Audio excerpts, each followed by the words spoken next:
Nobody wants to see how Fake-Kemi and I used to walk into that studio. We looked broke, busted, and disgusted. It was... No, you guys... Why has this episode become so serious, Temi? And I'm annoyed. I don't know why. It's you that started it. It's you. You started with Terrestrial TV. You started with...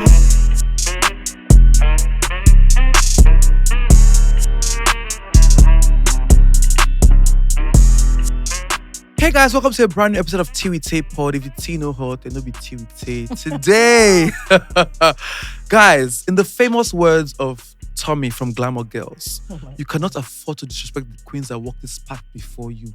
They are your mothers. And today I have a mother in the building, and all I'm feeling is respect, guys. Gosh. Today we have one half of the iconic duo, Jola, if I said what I said, in the building.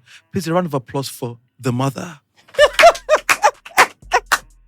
Jola, you made it. Finally. Hallelujah. Finally. Where is FK? That's a good question. Yeah. That's a really good question. FK, where are you? Thank you for coming. I mean, Of it's course. been a lot trying to get you here because your Yes. schedule is so busy. Oh, please. I mean, as I said, in the hierarchy of podcasters, you guys come there. You know, you're top tier, you know. I'm so glad that you decided to join me today. Of course. It's humbling to know that the queen of podcasts, one of the queens of podcasts, is here. You know your episode is still one of our, That's what they tell me. Yeah. You see me, oh. since how many years ago? Why? What do you think that is? Because it was so much fun. Yeah. That was so much fun. That's what I wanted to recreate with you. FK is always busy. That was so much fun. Yeah, but it was We so have much to run fun. it back. I think you guys actually just made me realize I could do a podcast Yeah. because we had the conversation that day, didn't we? Yes. Because I couldn't understand what I was experiencing that day. Because I mean, look at my people. Oh, we're actually crazy on that episode. Yeah, it was Because every time I so go on much fun. Twitter, they keep saying, "Oh, what's your favorite?" You guys always do like a poll and Yeah, ask yeah. people who their favorite guest was. Yes. And they keep saying Simis, and Yes. every time I go back, I'm just like, I see why. It was so much Thank fun. you so it was much, lovely. guys. That was absolutely wonderful. I had a great time. Thank you for having me, and you guys put me on. I'm very glad. It's good to have you. How are you feeling? I'm okay. This Q1 was raggedy, so... Tell me about it. Oh. There's no form of prayer I've not prayed this Q1 for God to get me through. Why is it? I think it's general because No, it is you're not the general. only person that I've spoken to and they're feeling like this General. about Q1. It's not just media, too. I think media people, we live in a bubble, so we assume everything, the sun rises and falls by what's going on in our industry, but it's a national thing. And more fundamentally, it's actually global. Like, a lot of people aren't clear what's going on. Are we going into a global recession? Are we not? People's spending power has changed. Yeah. There's a lot of financial insecurity, so it's not been fun. So you say it's not worse for creatives? Because I feel like creatives No, it get... is. It is. The creative industry is more smoke and mirrors than anything solid. So Yeah. it always looks fancier and more lucrative than it actually is. And like most industries, we put our best feet forward. So it's always, everybody talks about the top 0.001% and uses that to, I guess, confess Judge. positive. No, even us. Mm. So everybody uses the people who get paid the most talk about what's possible, as opposed to what the average is, What the reality is. what the reality is. So everybody uses the A-listers Yeah. to project. It's like, can't you hear that they are making millions? Oh, So ooh, this thing you just who said do there, that? it just brought me back to Abimbola's conversation that we had in That the was a first good episode, right? Thank Yeah, you so that much. was a fantastic episode. But she said something that actually stuck with me. She was like, the entire Nollywood industry is valued at 12 billion, right? Mhm. And that's... So when she said that, I'm like, 12 billion, okay, when Funke is already making 1 billion, so who? It's like, do you know how many filmmakers are not even breaking even? Like they're Yeah. losing money on a regular... Tons of filmmakers have day jobs and other things. It's like film and all of that other stuff. People will do sound engineering for other types of work, and then film is their creative outlet. Yeah. Or they are architects, but they do set design Mhm. as like a side Yeah. gig, and it allows them express themselves creatively. Or I don't know. It's But why are we struggling this much at this level? Because a lot of work has been put into like the creative industry in Nigeria. yes on And very individual levels. Unfortunately, if you ask me, I think a lot of the work is Mm. happening in individual silos, but as an industry, there isn't a lot of the type of progress we need is industry wide. So I won't go too much into it, but it's very, very difficult for a country's film industry specifically Mm-hmm. to grow or expand at a certain level if you don't have terrestrial TV. You can't frog leap that with sort of like apps and streaming and all that stuff. You need terrestrial TV For the masses. For the masses. But not just for the masses, for the pipeline. Right. So I hope I don't take too much time explaining, but let me give you an example. Let's say Nigeria had 5 terrestrial channels that more than half of the country was watching every evening between the hours of 6 after work to about midnight. And it's in 1 hour or half hour slots. So most times, so that would be like you have 6:30, 6 to 6:30, 6:30 to 7:30, all the way to midnight. If there are 6 of those channels, you multiply those slots by 6, and that means the industry is vying to fill those slots. And what do you fill them with? You fill them with, there's news, of course, but then there's film, there's series, there's game shows, there's talk shows vying for that slot. Right. And then over time, what happens is the industry has to grow because each station wants the very best talk shows, series, etc., being filled there, right? So that's what happens when you now have abroad where they'll say HBO Wednesday is the best slots between 8 and 9 because that Game of Thrones became super big. And you have that, and it's doing well and it's doing better. But what happens is on that station, between that time, all the advertisers, the 4 advertising or 5 advertising slots they have, advertisers are fighting tooth and nail to be there because on any given Wednesday evening, Nigerian version of Game of Thrones, I don't know what that could have been or would have been, is a guaranteed 80 million eyes around the country. Right. But while HBO is doing that, was on CBS. Is it Abbott Elementary? Which is also doing well. Another 30 million people are watching that. Yeah. But then what that also means is any show that's doing well locally has global demand. And so now a French channel wants to buy the rights to it, multiply that by 80 countries or 70 countries. And that's how the industry actually grows. That's so brilliant. It's not just us in our individual. And then you now make that with, put the talk shows there as well. Put the... not news, because news is nation specific. It doesn't grow in the same way unless you're doing international news. But just multiply that by all the different types of like things that are possible. So that's why in this instance, like a Bovi would do a special, and now all those 6 channels want that. They're vying for that special, right? Because they know if Bovi is doing a special, that means we know at least 18 million people want to watch it. So he makes and more so money we pay from him a ton of money for that, knowing that we'll make it back from advertisers. Right. So that is how that's how your industry grows. But then there's also the pipeline, right? So actors come from that. A lot of actors like TV first because that means you're in people's face every single week. Yes. At the very least for a year. Yes. Right? But I think we haven't sat down as like a guild or a body to really talk about what it takes to be successful. It's very rare. I think streaming helped us be a bit more delusional about what's possible. But if we're being honest, without the foundation of terrestrial TV, not a lot works. People talk about, oh my God, British TV is so premium. It's like BBC channel. For those are TV stations, the station you watch, right? Yeah. I think we are just not yet honest about the fact that institutional failures we're not excluded from that. We're lucky that we have like digital to fill literally a small percentage of that gap, but our lives would be completely different if terrestrial TV was a thing. But people constantly complaining about the what ifs, what could have been. But aren't there experts who are also running things digitally who know what the solution can be, and why are they not moving on it? Because I feel like also everybody's hustling separately, like individually, and that's a bit of a problem. Because nobody's bigger than the program, right? So if Nigeria is not doing well, your industry is not exempt.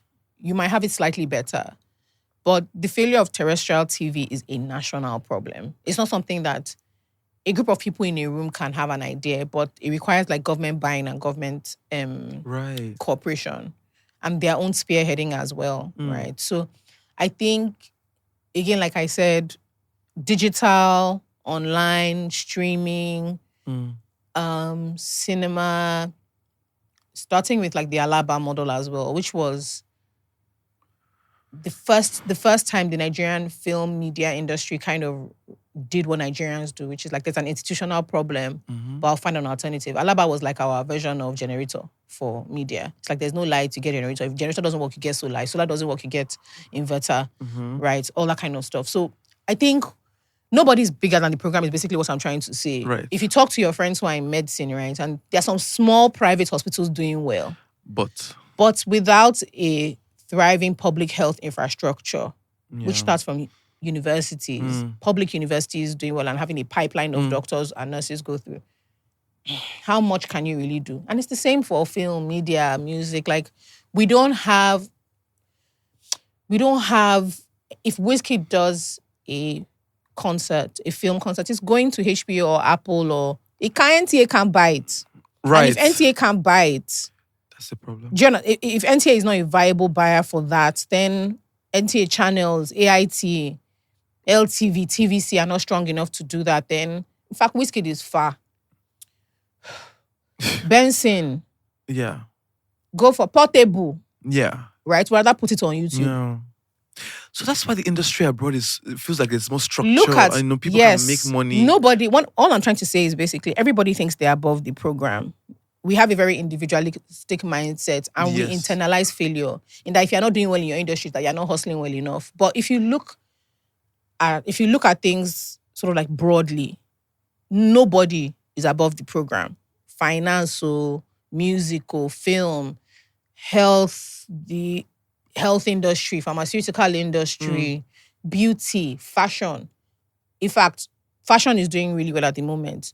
But everybody is doing things in silos. We don't have garment factories. We don't have. If you watch TikToks of people going to like China, Vietnam, where there are whole industries that the government has specific interest in. You can't. If you don't have light, how can you have a garment industry? Right. So everybody's doing everything in silos. None of us are above the program. Anybody doing well can be a bit of an aberration. Yeah. Yeah. So do you know what's so crazy? And we were having this conversation before we got on camera. Is how you can be working for so long in those silos and you're so exhausted from all that work because if you compare to like your counterparts in the diaspora, right?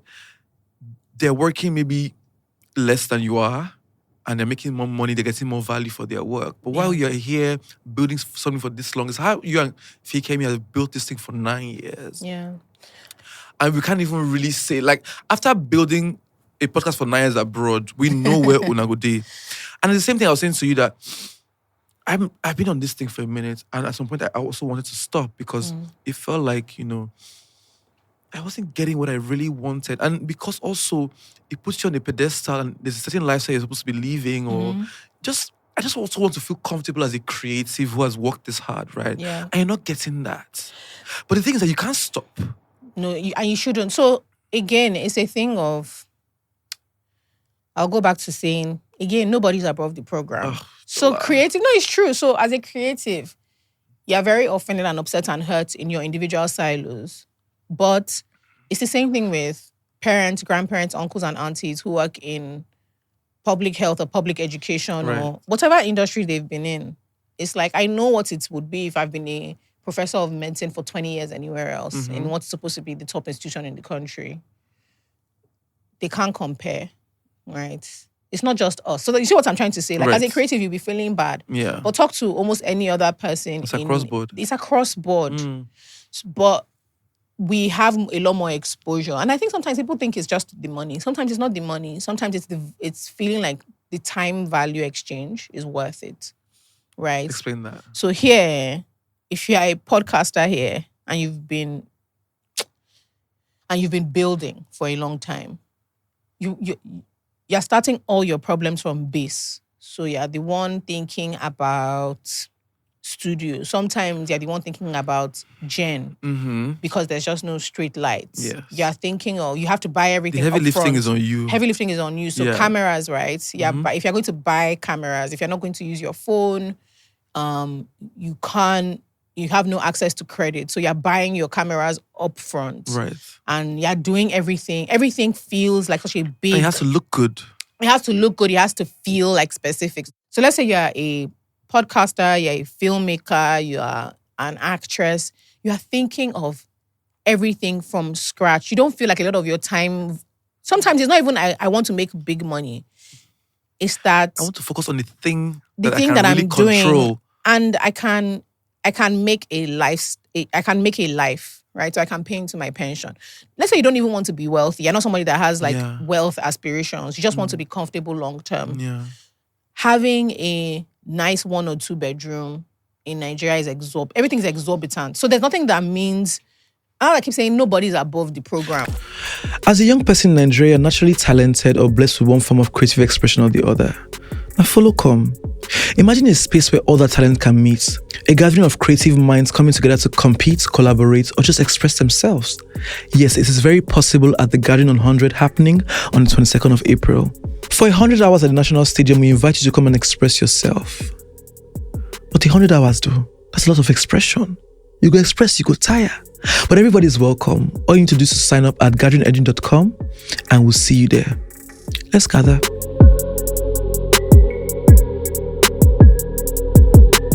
This brings me to this thing I was saying about exhaustion. I walked into Sheyi's office last month and they were trying to bring new ideas, new things, and this, that. I just told him point blank, I said, I'm exhausted as a creative. I'm tired. You're not above the program. And I also, when I said that, I felt so bad for feeling exhausted. But I said, I can't move past, like I'm tired because I'm juggling this, that. I just want to be a creative. I told Shay specifically. Nothing like that though. I said, I want to just show up and be the podcaster. I don't want to have to overthink. Like, as you were saying, like with musicians, right? There's a whole team is structured to help them just be in the studio and do music. And they have investors, they have the entire thing to help them just be creative. Because as a creative, I'm exhausted. It's not like I cannot do the work. Yeah, but you're tired. But creatively, I'm exhausted. So I don't want to come up with any new ideas. I told Shay that this new thing you want to do, I just want to show up and be the creative mind. You're going to get more frustrated though. Let me tell you what helped me. I've been thinking about for like the last 2 years that has started. It hasn't made a big difference, but it's made enough of a difference. Stop engaging with the industry you're in, whatever that is. The life here. Let me not say industry, even the life, the relationship, the religion. Don't stop engaging with it the way you would like it to be. And engage with it the way it is. Right. It helps you a lot. Some people are in relationships with future partners, not the one they have. Right. And they are constantly frustrated. Right. Because they're not engaging with the reality of the person they are with now. A lot of Nigerian creatives engage with the Nigerian creative scene like they would like it to be. Yes. Not what it actually is. We engage with Nigeria the way we would like it to be. Not the way it is. We engage with friendships the way we would like them to be. Not what it is. We engage with our physical bodies like when I lose weight. You buy clothes for when? Not now. Right? You date for your future. Right. Not now. Not the person. Yeah, you date for who you hope the person can be. Yeah. Explain that with Nigerian creatives. I feel like what you're trying to say is that a lot of us oversell in this creative space. So we okay, which side of the creativity? So give me somebody. So for example, like in Nollywood. Yeah. So in Nollywood, is he a producer? Because I feel like Nollywood has been lumped into actress? the influencer industry. Everything is just lumped into one, right? So let's say the creative industry right now, because also podcasters also belong to that industry. It's how the expectations of you as a podcaster or an actor. Sometimes you don't have to engage. I haven't missed out for not engaging in that thing. So it took me years to finally realize that.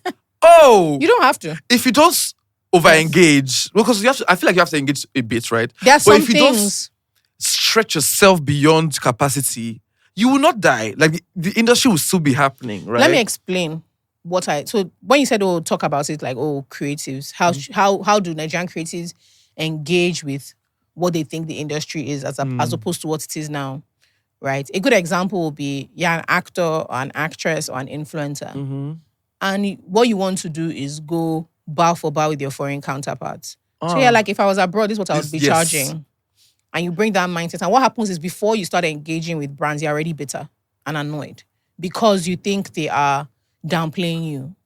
Yes. But this is it. This is the way I have learned to think about it. In a country where minimum wage is 70K, are they actually downplaying you? Or have you gotten upset because you can't charge what you aspire to charge? Right. And if you are in the foreign market, could you actually charge that? Can you speak to that audience? You can't. So rather than getting yourself worked up, like, oh, with my 1 million followers, if I was French, this is what I would charge L'Oreal. But you're not dealing with L'Oreal, you're dealing with L'Oreal Nigeria. Right. Who have a budget, who have an audience that pays a certain amount, etc. Yeah. And so you negotiate with that in mind. What can I get out of this interaction? Are you going through an agency? Talk to the agency. You talk to the brand. What are their expectations? Are they asking you for too much? Do you have wiggle room? But if what is in your mind when you're starting that negotiation is, how dare they tell me 3 million? If I was 3 million for 4 videos, if I was with this number of followers in England, it is £8,000 per post. And you know that we have a lot of counterparts that we talk listen to. Not even listen to. You can DM. You know, like people, you have enough friendships that you can be like, hey, how much do you charge for this? I think I'm guilty of this thing because I went abroad one time and your life changed. I think I was in Paris. So I hung out with some foreign influencers. The way they were moving, the way they were talking about. I came back trying to replicate. Oh, industry slapping. Like, say, I even had a dollar rate card. Yeah, so I had to come back to earth. I'm not saying that you shouldn't have like pride in what you do or have an awareness of the world. But the market is the market. But engage with the market that you're in while trying to figure out how you build for what you want to be. I think we get so heartbroken and upset and we feel really bad because we keep engaging with an imaginary audience, with an imaginary agency, with an imaginary brand. Right. And it really helps you mentally if you are able to just do that. It takes a lot. It's painful. And when I say painful, you will feel really bad. But it actually helps your mental. It helps you readjust. Yeah. There are parts of the media industry that I don't really engage with. Not because I don't think it's great. It's just, it's not for me. And I've also stopped putting imaginary pressure on people expect me. Who? People, who? Where does this thing come from? Do you know the things that I've made peace with? And I feel like also sometimes we get carried in... I think social media is also a problem, right? But this is one of the things that I've told myself, and I think this started 2024, but it's been into 2025, and that's where I am now. That the most important thing is the work as opposed to the expectation and the glam. I mean, you need a bit of that, right? Oh, 100%. But it's like saying, oh, because Jola is a popular podcaster, she should be seen in this place and that place and that place. And that would be costing her money to show up. All of that. And you'll be bitter about it too. When you don't get what you thought you would out of the interaction. You get really bitter. Okay, you get really upset. You get really upset. A perfect example. And I hope that my Nollywood people don't shoot me for this because I really love you guys. So there's a time in my life where all the money I made from podcasting and influencer work, I carry that money, buy clothes to show up at the premieres so that I can attract the directors and the producers that will give me work in the Nollywood that will not still pay me as much as the work that I was already doing. And at the beginning, it worked for me. I was seeing, everything was happening. But at some point, I'm just like, as I'm getting older and I need to, invest in more things, right? This buying clothes every week and showing up like a Hollywood star, it's not working. Even Hollywood stars don't really do that, though. Yes, they ask him, they go away for 2 years. Why do I have to constantly they only show up to support friends. Right. So that's on the red carpet, and it's really close friends, or it's their own project. But our industry is like a little incestuous, so people take things very personal. They get really upset or really hurt if you don't. If you don't, you didn't show up for me. I think I hear that a lot. Not just the amount of apologies I've sent. Not just in film, but I hear that a lot. You didn't show up for me. You didn't show up for me. Yes, you didn't come for my. You didn't come for my thing. You didn't show up for me. I've not eaten. You said and I keep trying to explain that I actually will go and watch the film, but on a personal level, it's also why I make not a hard and fast rule, but so that nobody feels bad. I don't go for anyone. Yeah. Go for anyone. That's where I am now. Oh my God. Also because, let's also be frank. Think about your personality type. Temisan, apart from when we go for actual Owambe, how many times have you seen me in makeup or super dressed up? You can't be bothered. It's not a thing for me. I like looking good, but I have a very casual approach. Yeah. So even the thought of having to, I don't know, they don't even just say, oh, come for the premiere. There's always a theme. And there's always some sort of and I just feel, I get overwhelmed. Because the thing is, if I could show up, if from this, I could go to a red carpet and, not red carpet, I could go for the film. If I could skip the red carpet and actually say hi to the producer, I would do it too. But there's that one is an industry in and of itself. Yeah. But I don't feel the pressure in that way anymore. When I was younger, I used to get really anxious about it. But I don't anymore. I did for a long time. I was so anxious for a long time because so I also used to be the guy that would show up for everybody. Yeah, you because are. I also you liked are great at it, people. yeah. And you like being liked too. You like being liked. Well, the older I've got, I don't want to be liked anymore. So I had that issue. Okay, so I had that issue when I was growing up in the industry. Because also, I think it was a thing where I didn't know who to be at the time, right? And when I started coming to myself, I realized a lot of people that I actually want to even like me, I don't like them. You know? So that was the first realization. But another thing that I realized was that I wasn't getting any value from all of this drama, right? Also, right, showing up was costing me a lot more. And I actually was growing up and I had real life problems. Yeah. Bills, things that, were coming at me. I'd moved into a bigger house. I had siblings. Like, I had bills to pay. So when I started saying no, it meant that I was apologizing every week for something that I was missing.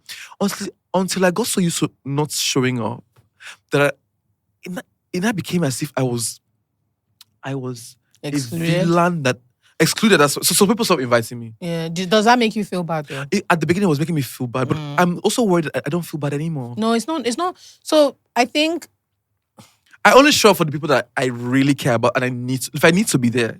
What really helps need to be there. What helps is realizing that you also have put a premium on your attendance that isn't there. Yeah. So you being there was an extra nice to have, but the event is not. Nobody entered up and said, "Oh my God, where's Temi-san? Temi-san is not here." Oh my God, no! I should continue though. There's nobody there that's running on the red carpet. Said, "No, Temi-san, we are not starting." I thought that was what was going to happen. I'm like, oh. So every time I'm Bella Nigeria, I'm like, people continue without me. Wow. Like being in this industry means you like attention to some degree. So it's even shocking to you that they moved on.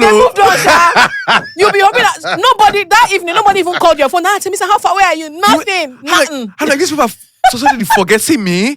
Oh wow. Do you know what that killed me the most? And I'm gonna say this here, right? I won't call their names. 2 weddings. 2 major weddings in this country. Major wedding. When I say which one is mine? They sent me only Ashrebi, this thing. Ashrebi was a little cost, And these days now they don't even give me the benefit. They didn't even try to say, okay, if you cannot afford the Ashrebi, just shall come. They did not send me the invites. I think the Ashrebi gets you the invite. Ashrebi is your. So if you're not paying that 500k or that 400k, that's your access card. You say 500k? I think the Ashrebi came to like 400 and something k. Honey. And at that time, I just paid rent. Let's be honest. How much am I making for podcasts? Even if I've not just paid rent. No, I know before. That is crazy. The time I wanted to be liked would have paid that money. However, I had, and would have made that cut for now 150k. They would have bought new shoe. Spent about $1 million. So when I see the girl is doing it so back to back. I'm so sorry. My heart is even beating as I'm like, you want to send me to go and do a shower. What will I do? Do you want me to be frank? I think there is I have a whole thing about talking about sort of like the content creation and influencer economy that I think is built on almost like an MLM. It's kind of grifty. There's this idea that you have. You are the grammatical. Yeah, so queen. you have to. What's MLM? It's like a multi-level marketing scheme. Where they say, if you have to join, you now have 3 people under you. Oh God, Jola, you're full of that analogy. I swear to God, that's the industry. That's how it feels sometimes. And people are buying into it. So, sometimes people are asking like, oh my God, are people spending this much? I want to tell you that the first time my tailor charged me 80k was last year. And I argued with her. 80k? Yes. I've never understood the way. Okay, let me start from the beginning.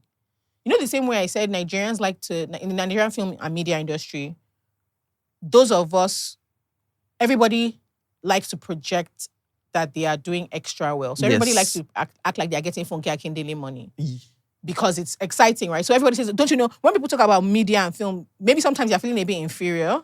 Yeah. You project like you're also on her level. So let's say one auntie or uncle says, that film thing, do you people even make money? You now quickly say, don't you hear that Funke film made 3 point something? She's our poster girl. So you push her forward. It's the same way when Nigerians talk about like weddings and all of that stuff. We talk about the extreme upper class, right? So everybody talks about spending for weddings like they individually spend, especially because it's a big part of our public national image. That we have Yes. these grandiose, beautiful weddings that Yes. everybody spends, So everybody hides behind the extreme upper class and tries to project that. Right.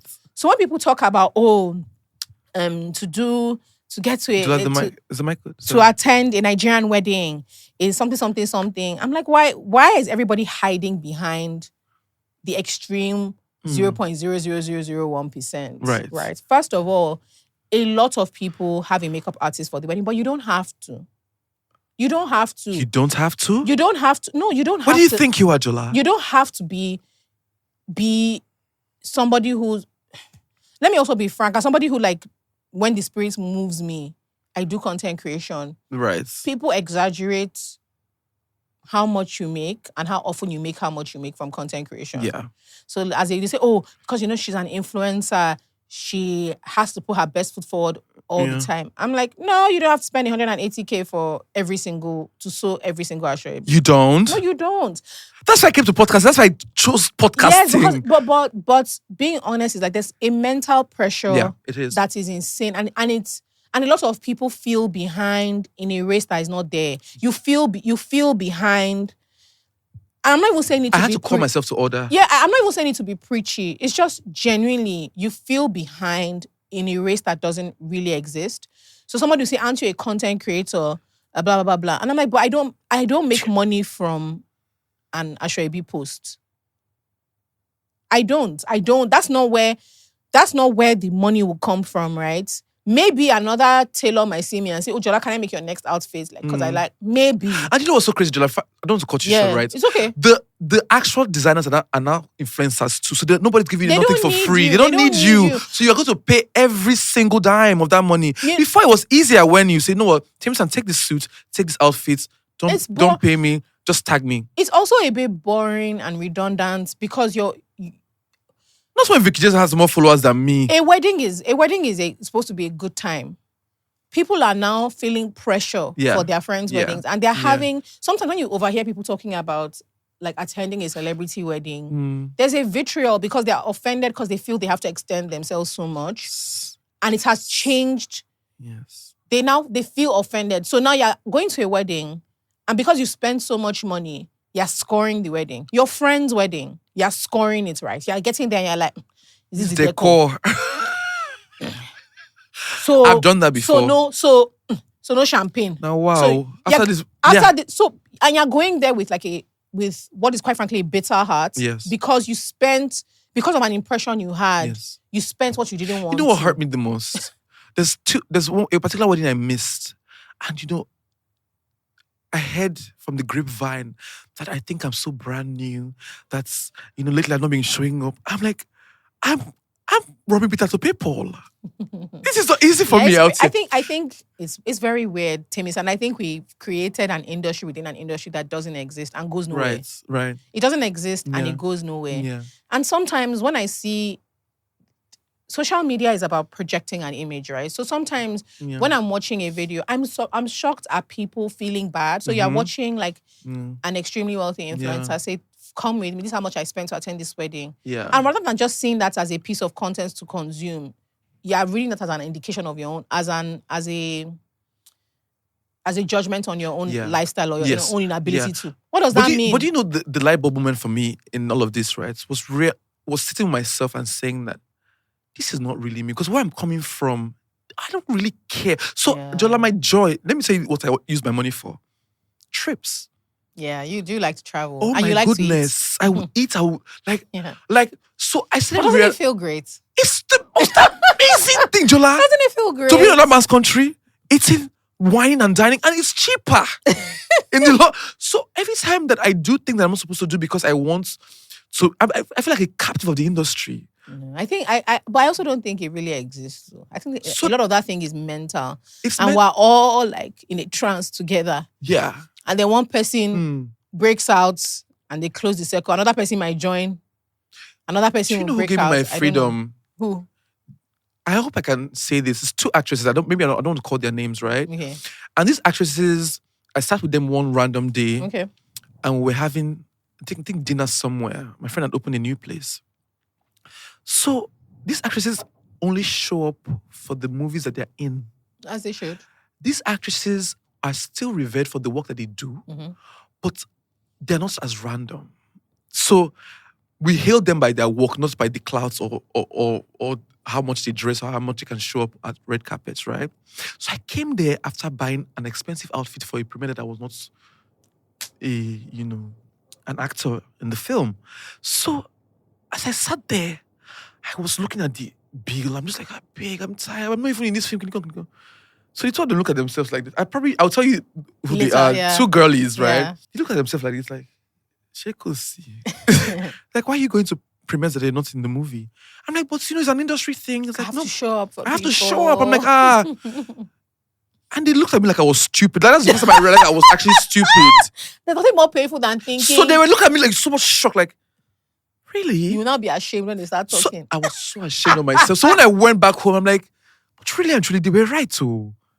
Because There was no when I need. stopped, I only felt bad for a bit. But after a while, I got with the program.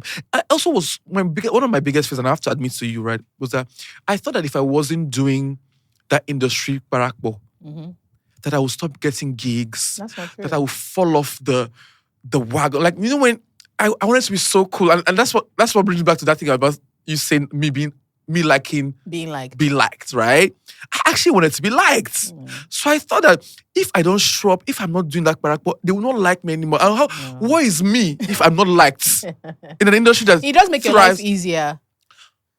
Preach. No, it makes your life easier. I won't lie about that part. People liking you is fantastic.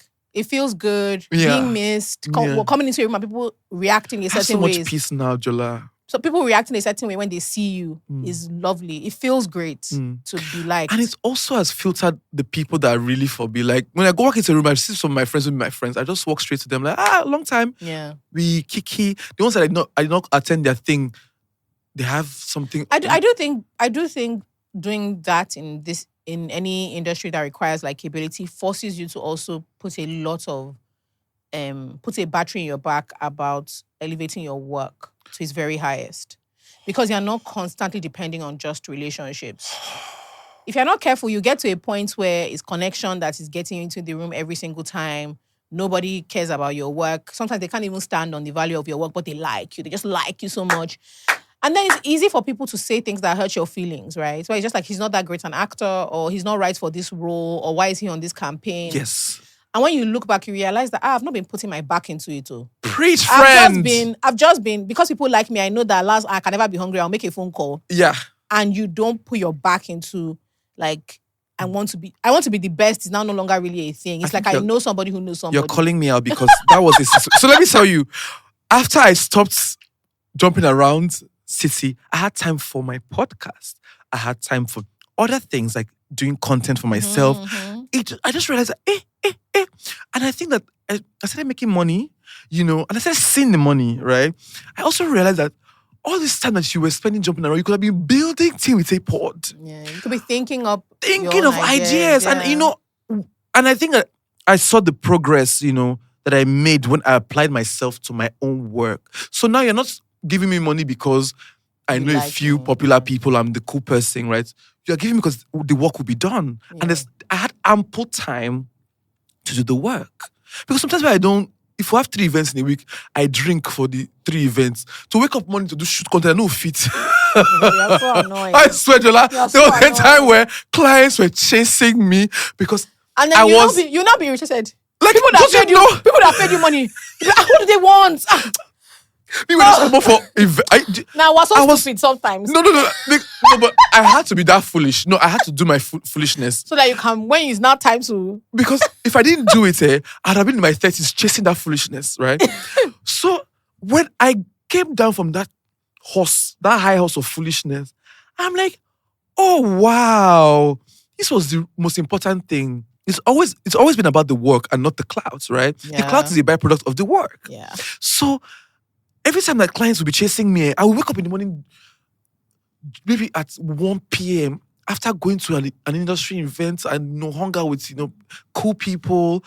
My suits, I'm still probably in the pants that I wore, and I'm like, do you know where I was last night? I'm telling the account manager that if not that I have to collect this money from you guys. Yeah, How dare you speak to me like this? And sometimes I don't know, it's so easy to get into your own head. Yes, it you is. Now, and so if there are people in between you and the client, you'll not be making that pour in between and chop so much insult, right? Yeah. You're sending them back. Tell them, I know we said Wednesday, it's Tuesday, I'm not going to get this thing done. Tell them Friday. Or, because it's easy to do that when you're not the one that has to deal. That's to deal directly with. I woke up when a client left money for me. They just left the money for me. They didn't collect the video. I've never felt so bad. I've never felt so. That was, and this was 2023. Like, yeah. So 2023 was a wake-up call for me because the client literally left money for me and the video, and they just kept him moving. The comms and PR background in me shouted at me like, "You are a bastard." I felt so bad. I kept trying. Till today, they don't speak to me. Yeah, I've cancelled. Yeah, but that was the beginning of my give yourself brain of my awakening because Jola, I'm never late with clients' work. If there's a problem, I would tell you ahead. Please, I need extra time. Yeah, but that I would drop the ball because that moment also made me realize that if you stop getting clients' work, you can't show up for these people because the clients feed you. The clients clothe you, technically, right? So if you think that you can mess with the clients because you are now the cool boy in the city, by the time these clients stop coming, the city people not going to want to make you there around them. Why has this episode become so serious, Timmy? And I'm annoyed. I don't know why. It's you that started it. It's you. You started with Terrestrial TV. You started with... It's you. What's the it's not me. We're state of the nation? We're never this serious. I'm very offended. But my life is happening. We're living serious lives. Jola, don't I'm say very this. offended. Every time me and Timmy see each other, it is nonsense from beginning to end. So I don't understand what's all this. Okay, so let's go to nonsense. But I'm not saying we have serious problems in life. We do. No, we do. So I feel like every time we kick a kaka is because we're trying to evade the problems in our lives. But I'm telling you that this was what I was experiencing. No, it makes sense. Yeah. You think a lot, and as you're growing in an industry, you take more stock. You're like, well, what do I have to show? Yes. And so you now start to overthink and feel bad. But yeah, it's not much. Speaking of growing in an industry, let's talk about you starting a podcast. I'm actually so curious about you and Feyikemi's story. How did you meet Feyikemi, first of all? How did the podcast start? What made you guys stay for so long building something that was not popular in Nigeria? So I met Feyikemi in secondary school. So FK and her brother are Irish twins. So he's, I think, 10 or 11 months older than her. Right. So for about a month, they're the same age. So he was in my class and she was in the class below. And fun fact, he was my first boyfriend. We were 11 or something. But that's how I met Feyikemi. She was we're in the same school. And many years later, when I knew I wanted to start a podcast in like 2013 or something, early. I got into podcasts quite early. How did you know about podcasts that early? I used to listen.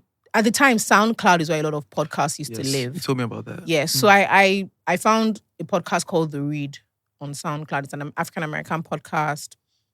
And I loved it. I've always been talkative. I've always been... Quite. Yeah, I've always liked laughing. I've always been able to make people laugh. I've just always had something to say. Yeah. And I didn't want to do YouTube. I didn't understand it. I thought YouTube was very specifically for like the beauty girls. So yes. I like content in general. Yeah. So I used to watch like Shirley Enyang. I used to watch Patricia Bright. At the time she was called Britpop Princess, something like that. I used to watch all of them, Jenny Jenkins. I used to watch a lot of Black British babes as well, and Americans. But I just didn't think I also didn't think I wanted to do anything where it was just me talking at people. Yeah. I wasn't convinced it was great, a great idea. And a friend had even bought me a microphone. I talk about him all the time. My friend Larry, my first neighbor, had come to visit me. I had told him about how I want to do blah, blah, blah, blah. For my birthday, my 22nd or 23rd or something, he sent me a microphone. He used to live in Toronto, but he bought a Blue Yeti microphone. He was like, just in case you ever, at the time, just plug it to that's what people used to do. And I tried to record an episode and I just thought, I'm just talking, right? I'm just yapping. This isn't really what I want to do. Right. So I knew I wanted to do a podcast, but I wasn't convinced I wanted to do it alone. And then I moved back to Lagos and I started thinking more and more about it. I was working as the Coco. And And I sent Fakem a text one day. I was like, oh, I think it'd be really cool if we did a podcast together. I put out the whole spiel for her. And she was like, okay, cool. I thought she would need more convincing or say, oh, I'm not sure. But she's just like, oh, okay, cool, no problem. But I don't think we should be the ones to figure out like sound and all that stuff. Like, can we find someone to help us or work with us on that? And so we took a little time. At the time, there were 2 companies. We went to see Spinlets existed then.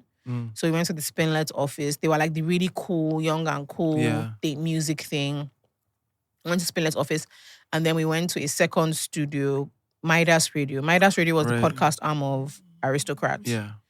And like we were so childish that we were like, well, if they've made Burna Boy successful, then who are we not to be successful? Who are we? Blah, blah, blah, blah. And we walked in with so much confidence.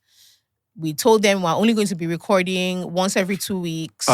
Yeah, so Chingbai we're not bringing. I'm telling you, Chingbai we're not bringing to the table. We're like, oh, only going to be recording once every 2 weeks. Blah, blah, blah, blah. I'm sure like at the time, the owner of the PD was head of Aristocrats. Yeah. ABA was head of Midas. And they were so amused by the 2 of us, but they were just like, oh, okay. And between me and Fakem, we were like, maybe we'll do like 4 episodes. If it doesn't bank, we just delete from everywhere. And so we did the first episode, and the first one got like 3,000. It was really weird. Like, we didn't expect that number. We thought we would have to like grow into it, but we had like 3,000 listens on SoundCloud, and it only kept going up. And the responses were great. I was doing our Instagram at first. I was managing our Twitter, managing our Instagram. And it was just fun. It was me and my friend in our 20s, mid-20s in Lagos. We started August 2017. We just did complain. I had just turned 25 in April. So every week, we would just come and laugh and just talk. And so genuinely, the money didn't actually matter like that. Yeah. And podcasting was so early. PD and ABA were happy with the traction we were getting. Right. There wasn't pressure to make something out of it. Just having a good time. But to be honest, I had seen the way other podcasts were growing. Not here though. Not here. But I could see that it's possible for something to happen here, but you just have to think about it carefully. But beyond that, I was just having fun with my friend. And so we started doing the podcast. Our first guest, I'll never forget, and I owe her big time to this day, was Bemi. Bemi was... Yes. Bemi was... It was so weird in that I think I sent her a message. She just said, okay. I was so shocked. She said, oh, okay. Very... And Bemi is super professional. Yes. Came in, really polite, really kind. I was so shocked at how nice she was to us and how seriously she took it. Because it was nothing. Right. She took it so seriously. And then I remember we did an episode that CBN sponsored, Central Bank sponsored. Early on, they were doing like, at the time, a lot of people were getting like phishing scams. So when like somebody would send a fake email that looked like it was from your bank. Yeah. But because people get so many emails, they weren't careful enough. So they weren't paying enough attention. So they would click the link, follow some instruction, and then people would wipe their account. So they wanted to do a PSA on like fraud. But it was so boring. I was like, our audience will respond that we now pitch to them that, oh, can we bring somebody who's been defrauded and somebody who's been a fraudster? Right. So they can explain. If she says, oh, she opened it and she clicks, he will now explain what's happening on the back end. Initially, the guy that we were talking to was like, he's not sure, let him go and ask. Came back, I was like, oh, he's okay. And at the time, we were audio only. We did that. We did an episode. Then we got an episode with Burna's mom. We were so excited. I can't explain. What year was to this? you. This was, Burna's mom's episode was 2019, I think. Right. And when I say we were inconsistent, we were supposed to do one every 2 weeks. Right. Sometimes me and Fakemi would disappear for 2 months. Like... I'm not joking. They'll be disturbing us. They'll be begging. Hebia will say, guys, when are you coming in to record? We'll say, we're going through a lot. Don't disturb us. Nobody wants to care. Nobody wants to hear what we're talking about. We are very unserious. But was it because the numbers were not as great? It's not that the numbers are not as great. It's just we didn't see it as a business. We were doing other things. Right. So this was a fun little thing we were doing. We weren't under pressure in the same way. So we weren't doing a weekly podcast. A lot of people were barely doing weekly podcasts. A lot of people are doing So you guys bi-weekly. didn't see the future in it. Not in the same way. I knew there was some level of success, but I thought success would come and then we'll be consistent. Right. That's how I was thinking about it. Right. That something big will happen. Let one bank come and tell us to do this thing Yes, now, and no. then we'll now take it seriously. Why will I be coming every week? Very unserious. We even missed we didn't do any. You know, a lot of people's podcasts blew up during lockdown. We did not record. Because life was happening. Yeah, like during lockdown, I was in a Netflix writer's room. Right. I wasn't like, to me, podcasting was like a fun thing. When I say small change, maybe somebody will give us, and I'm actually not exaggerating about the amount. Somebody might give us 100K to do something, Yeah. 150K, 200K. Because also you guys were not also visual, so Yes. it was also a problem. So it wasn't really yeah, no celebrity who wants to come on your stupid podcast. Nothing like no that. lie. I don't grab. It was the one celebrity that came and we had a great time. The day, in fact, so this celebrity came, we gisted, we had fun. The personal, in fact, she had so much fun that she made a group chat with us. Bless. I swear, she was like, "We're going to go on holiday. It's going to be so much fun." Blah blah blah. We had like a 2-hour session because she was going to do an industry night performance of her next single that she thought was going to be amazing. 10 minutes to the end of the podcast, we just heard "pa." Remember, it's audio only. We just heard "pa." NEPA took lights. The UPS did not work, so the episode disappeared. Stop. We said, oh man, oh no. She now said, but we've had so much fun together. She was like, don't worry, she'll come back. This was great, blah, blah, blah, blah. So that evening, that is where the day that Tenny performed Kiss for the first time. Right. And after that, she had no time to come back. So Tenny had been growing, right? But you know, Kiss really like blew. So that was the first day she was going to perform this song. She was going to industry nights to perform this song, blah, blah, blah. And we had, Tenny is still my friend till today. We had if that episode had come out, it was so funny and it was so much hilarious, fun. Yeah. It was fantastic. Mm-hmm. But lockdown, we didn't do anything. Then at the time, I was kind of like, I think we need to move on from Midas. Like, there was lots of shifts happening, and I was like, I think I want us to leave Midas, but I'm not sure. It felt like we had gotten to the cap of what was possible there. Yeah. But then I got a DM from like somebody I'd never met before. He was like, "Oh, hi, my name is Shay. I run Econ Digital, and I'm moving to, I done digital marketing. I'm moving to Lagos." Sounded like a scam. So he was like, "Oh, he would like to take a meeting." So I was very optimistic at the time. I was like, Fekemi, this person sent me a DM. I think we should, because Fekemi's Instagram is private. Right. So she doesn't get messages from people she doesn't. I was like, this person said, I think we should do it. And I said, but I cannot go for the meeting by myself in case it's jazz.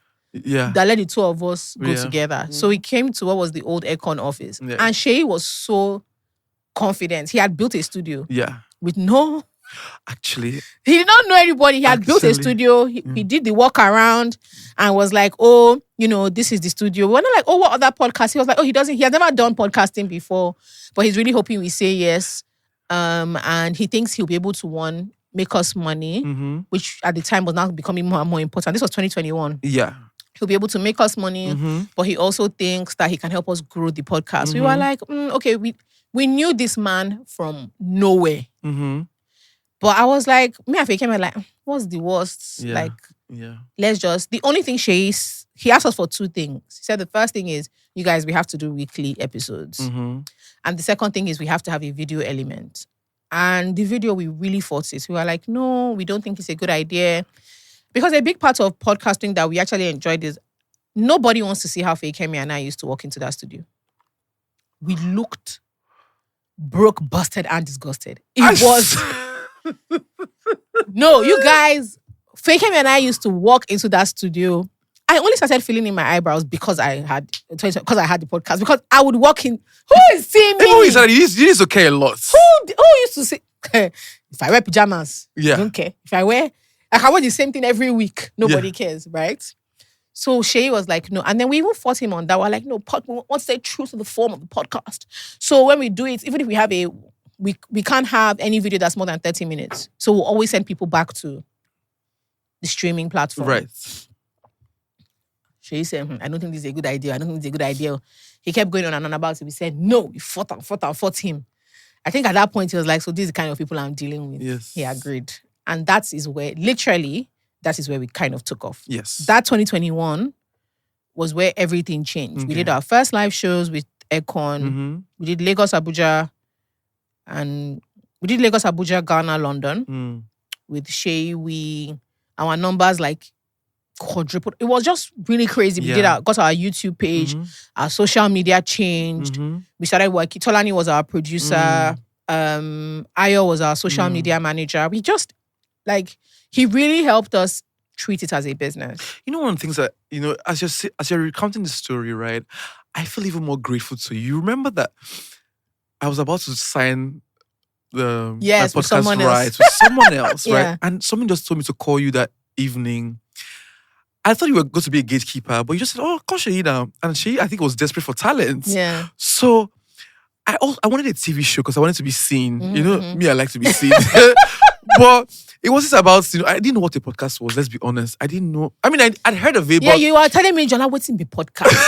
It was so funny. Temisa kept saying, Jola, Jola, which one be podcast? Temisa said, Jola, I'm a star. I said, This man is mad. Temisa told me on the phone, he said, Jola, I don't know about that. I'm a star. I said, Jola, I said, okay, don't be angry. I wanted to be seen, not heard. That's what Temisa kept saying. It was so funny. Temisa said, but Jola, I'm a star. I said, okay, don't be angry. Call Shay. I think you can still be a star. I swear to God. So you know what the thing was, right? I was still skeptical. I'm just Yeah, very. Do you know what? I walked into Shay's office and Shay was like, I first saw Shay. I said, Shay, I want a TV show. This is about doing. I don't want. Shay said, oh no, it will come with visuals. I said, but we can't move around. We can't do different things. It's like, don't worry. We enjoyed the visuals. Like, it's be amazing. So when I started the podcast, in the first few episodes, everything catch fire. I said, oh, that's what they did for you.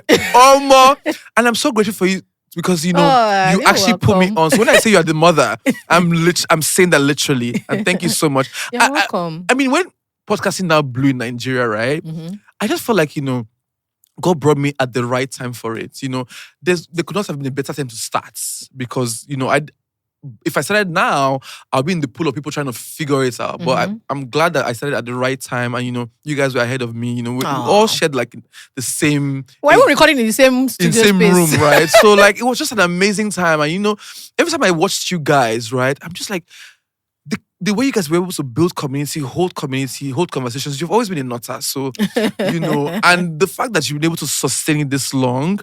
It's just amazing. So I have to give you your flowers. Thank you. It's nice. I think you also figure out what you are supposed to be doing, what you enjoy doing. Yeah. But I treat it quite seriously.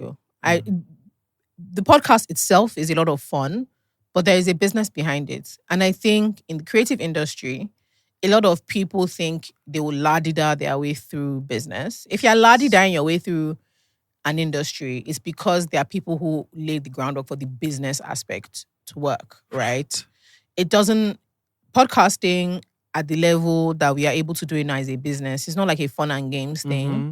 We think about our audience, we think about how and where we want to grow, we think about who we allow speak to our audience through us. We think about like our personal principles, like who will we take money from and why. What when we talk about, who will we allow have access to our platform to sort of like rebrand or reform or become part of launder their image and why and what is too much and what is too little. How do you actually grow this thing? Like we do live shows now. We've traveled like quite a number of places to do live shows and engage with our community. We've done smaller events. We're learning a lot. How does that feel? It feels amazing. So after. What do you mean after? When you're in it, you're just doing. Is after in retrospect so for instance, like we're still at the level where it sometimes feels like things are still like tight. You don't have the same access to credit. So you're like, when you want to do a tour, okay, last year we did Toronto, London, New York. That's musician level though. But you're figuring stuff out. You're like, okay, we need to pay for our location, pay insurance, pay for flights. Who's going to be at is the location helping us collect tickets, or are we doing that? We need people in the hall to help. Okay, but we don't live in London, so who are we going to work with to do that for? What are we going to wear? Yeah. Oh, this brand wants to do a pop-up there or wants to own the agony aunt section. All that kind of stuff. Like it's not we're not at the point that a lot of people think we are. We are still consistently figuring things out. Yeah. Is work. So sometimes it's not after when we've paid everybody, because I'm part of the podcast, but I run a network now. Yeah, I know that. So part of I'm not talent. Yeah. You're the business of it. I'm inside the business. Yeah. So have we paid everybody? Do we owe anything? Is HMRC looking for us? Because you're going to places you're paying taxes, right? You're making sure that you're running as a business. Right. So it's after that somebody will say. So I remember like the London one, it felt like it came and went really quickly. And then I haven't been good at, when you're not just talent and you are doing the mechanics, you actually have to go out of your way to make an event an event. Right. So let me tell you what I mean by that. You've just done a beautiful show. If you don't plan like, after we're going for dinner, because you're also it won't happen. So you just do the show and go. Yeah. And just be looking. Like, done. There's nothing about it that feels special. Right. It's work for you. It's not just it's work for you, but you also just didn't do anything to make it gang. So if after I said, let's go for dinner, and then maybe there are 6 of us at dinner, we're laughing, we're drinking, somewhere in that dinner, and I'll be like, yes, we did something incredible today. Right. But if after the show, you just go out, wash face, sit down, it takes away from the magic. You know what I'm trying to even get at, right? I want to understand where you guys are at when you guys walk into a hall full of incredible. People in Canada. It's from 2 girlies who started a podcast. It's phenomenal.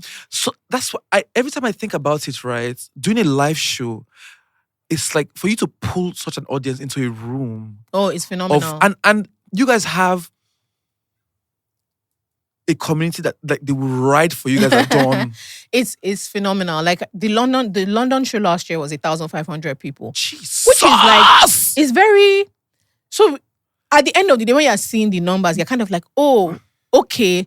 But sometimes when you're in the moment, you're just hoping, are they having a good time? Right. The shows are getting big. Can they hear me at the back? Right. Are we fulfilling all the obligations that we have from sponsors? Yes. Is this being recorded properly? Are we on time? Because every minute after XYZ is £180 per minute. Yeah. So you're thinking like it's sometimes not the same to be able to savor it in the moment. Because my big thing every show is, are people actually having a good time? Are they getting value for their money? They paid to be here. Because the podcast, they listen for free. So I feel like a paid event should feel better. It should feel like more.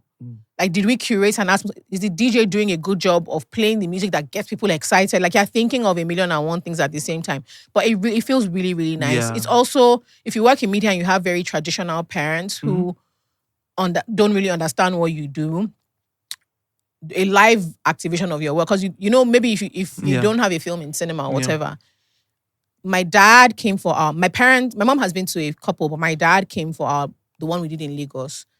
And he's always been proud of me, but I see him being like, okay, because my dad is a finance guy. So it has to make sense to him. Numbers. The number makes sense. And he's just like, wow, this is always says, this is lovely. But this they've always good. been supportive of. Oh, yeah. Yeah. Oh, yeah. My parents are mostly amused by my choices. Yeah. They're just like, well, that's a bold one. You decided to do media in this landscape. Good on you. But my parents are super, super proud of me, which is very nice because they are not. My mom is quiet and she's a very demure lady. She's very proper. They are very, very proud. Sometimes they don't fully understand it and they can't give you the bolts and nuts of how the business operates. But they think it's very, very let cool. You be and do your thing. Once in a while, my mom will be like, your dad decided to just check on an episode, so she'll hear him cackling away. My mom watches every episode while she's working. So it's really nice. And I think more and more people approach them to be like, I listen to your daughter's podcast, or my daughter listens to your daughter's podcast, and they really appreciate it. Do you feel like a star? No. Amongst your friends and family, you've always known. I'm really appreciative that I don't feel like a star amongst my friends and family. I don't feel like a star, period. But everybody treats me super normal because I am normal. No, not to stunt on your family and friends. Yeah. But do you get the sense that, we are proud of her type of thing? Yes. Because they treat you differently when you are famous. No, but that's the thing. I'm not. So this is the thing. I'm not famous. I'm doing I'm not famous. You're not? No. Jola, if I said what I said, is not famous? Influencers, podcasters My issue with she's I've always looked down on influencers and podcasters. might be a little popular, but we're not famous. Do you know what fame is? Okay, well, popular. Okay, so You might be popular I take that back. within a circle. Tell-me, if I 100x my podcast, there's still room to grow. I'm not famous. Okay, so you get you're saying you Beyonce get is famous Okay, so you're popular. in certain circles. If you can still go to Ebano, you're not Girl, popular. if you You're can not fill famous. 1,500 seats you're popular. in another country, You're popular. You're not famous. you're popular. Okay, so I Guy, used the wrong word. let me explain was something the to wrong you. word. They've not accused me of being in the Illuminati. I've not gone anywhere. Oh, that's your own goalpost. Yes. That means I need to aspire. Oh. Yeah. I'm not They've not said I'm aspiring. in the Illuminati. I can go to Ebano. Maybe one person will look at me like, is that?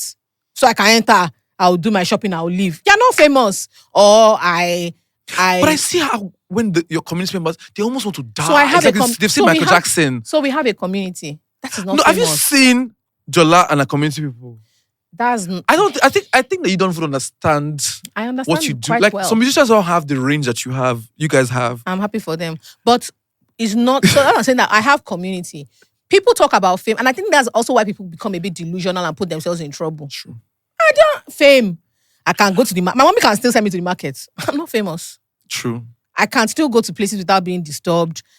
So that is not fame. That's You're popular popularity. within Certain circles. certain communities. Right. Let me tell you who's famous. Pastor Jerry Eze.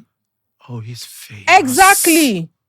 It makes more sense. Yes. So sometimes influencers, podcasters, we get carried away. Oh my God. People don't give a shit, hon. It's true. They don't care. It's so You have humbling. pockets Yeah. where specific groups of people might enjoy what you do. Yeah.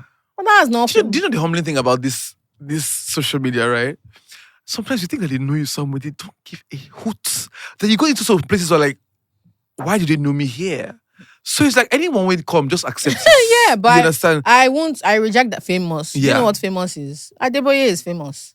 Hmm. Genevieve is famous. Genevieve is famous. Yes. Do you ever think that as podcasters will get to the level where Genevieve has gotten to? Some podcasters, dude, do you know there's Joe Rogan? Yeah. I think it's the only one that What's her name? We call her Daddy Girl. Do you know her? Yeah, I don't think Alex. Oh, Alex. Yeah. Alex Cooper. Yeah. Alex has filled the MSG Stadium in New York, 20,000 But seats. this shit they talk, we know they talk, my friend. So when you say fame, like there's fame and there's Yeah, fame. Like yeah. let's all be realistic here, honey. And I don't call other podcasters who are like maybe they're actors first or something else because your fame came from something else. But podcasters can be famous, but still, genuinely, I'm not famous. Let's all relax. But yeah, there's a difference between fame and popularity, and people get the two mixed up all the time and become delusional because of it. Put themselves under all sorts of pressure because they Yeah. have pockets of popularity within specific communities. Pockets of popularity Yeah. is gagging me. Yeah, that's what it is. You're not popular like in a general sense. So there are people that are popular Do you in know a general the most sense. humbling thing is when I think that, I'm a little popular and I walk into a space and they're like, who is he? It's so every time I say that, every time somebody does that, sometimes Nigerians take the piss. They know me, but they just want to humble me. And that's also fine. That's on one side, right? But it's the people that actually genuinely they've never seen or heard a whiff of who I am. But you know what that does to me? Isn't that room for growth? Yes, humbling. It's like Yeah. Timisa, you've not even started walking. Mm-hmm. It's You room think for you're growth. you're exhausted from walking, you're not exhausted. It's room for By growth. the time you get fame, but guess what? The more popular we get, the more I hate popularity. In what sense? Do you engage with it though? How do you mean? So I think sometimes there's a way people engage with and think about and focus on like, oh, I'm popular. Maybe that might warp your world. Yes. Yeah, I don't So think that's a good idea. So maybe at the first year of but now I don't even want it. I want a situation where I'm so effective at my job. Mhm. I grew a community, but I also want to live like a regular Joe. Like I need the peace of mind that regular people have. You can try. Yeah. You can try because I think there's also the degree to which I'll talk about American fame and celebrity is its own drug, right? But there are people that you just don't see or hear from until their next project. That's who I want to be. Yeah, I think some people also like cultivate fame, like all the paparazzi and being Yeah. yeah. I don't think. Some I people, think some people it's cultivate it too, it's and a then lot. some people just decide that I don't want to engage with anything outside of, I don't want to foster this thing outside of work, Yes. and keeping it at the level that I'm top of mind. I'm able to charge great money for the work I do and Yeah. stuff. And So, there are a couple of Hollywood stars that are like that. That once they finish a movie, they go away until the next movie. You don't see them. They're living regular lives in countries. I want to be that kind of person like that. When you know that you need good work, you ring me, and I can be away with my friends eating sour grapes somewhere, in the world, and just being a regular Joe, and coming back to do my work. And I think that's like Inse. Do you know Inse? yes. That's the life that Inse lives. Inse does that. Genevieve does that. Yeah. It's also to keep your sanity. Yeah, it's good. Yeah. It's good. You stay. I think it's good to do your best to stay human. Yeah. Yeah, you can be considered superhuman at your job and your work and have acclaim for that. But I don't think it's healthy to foster,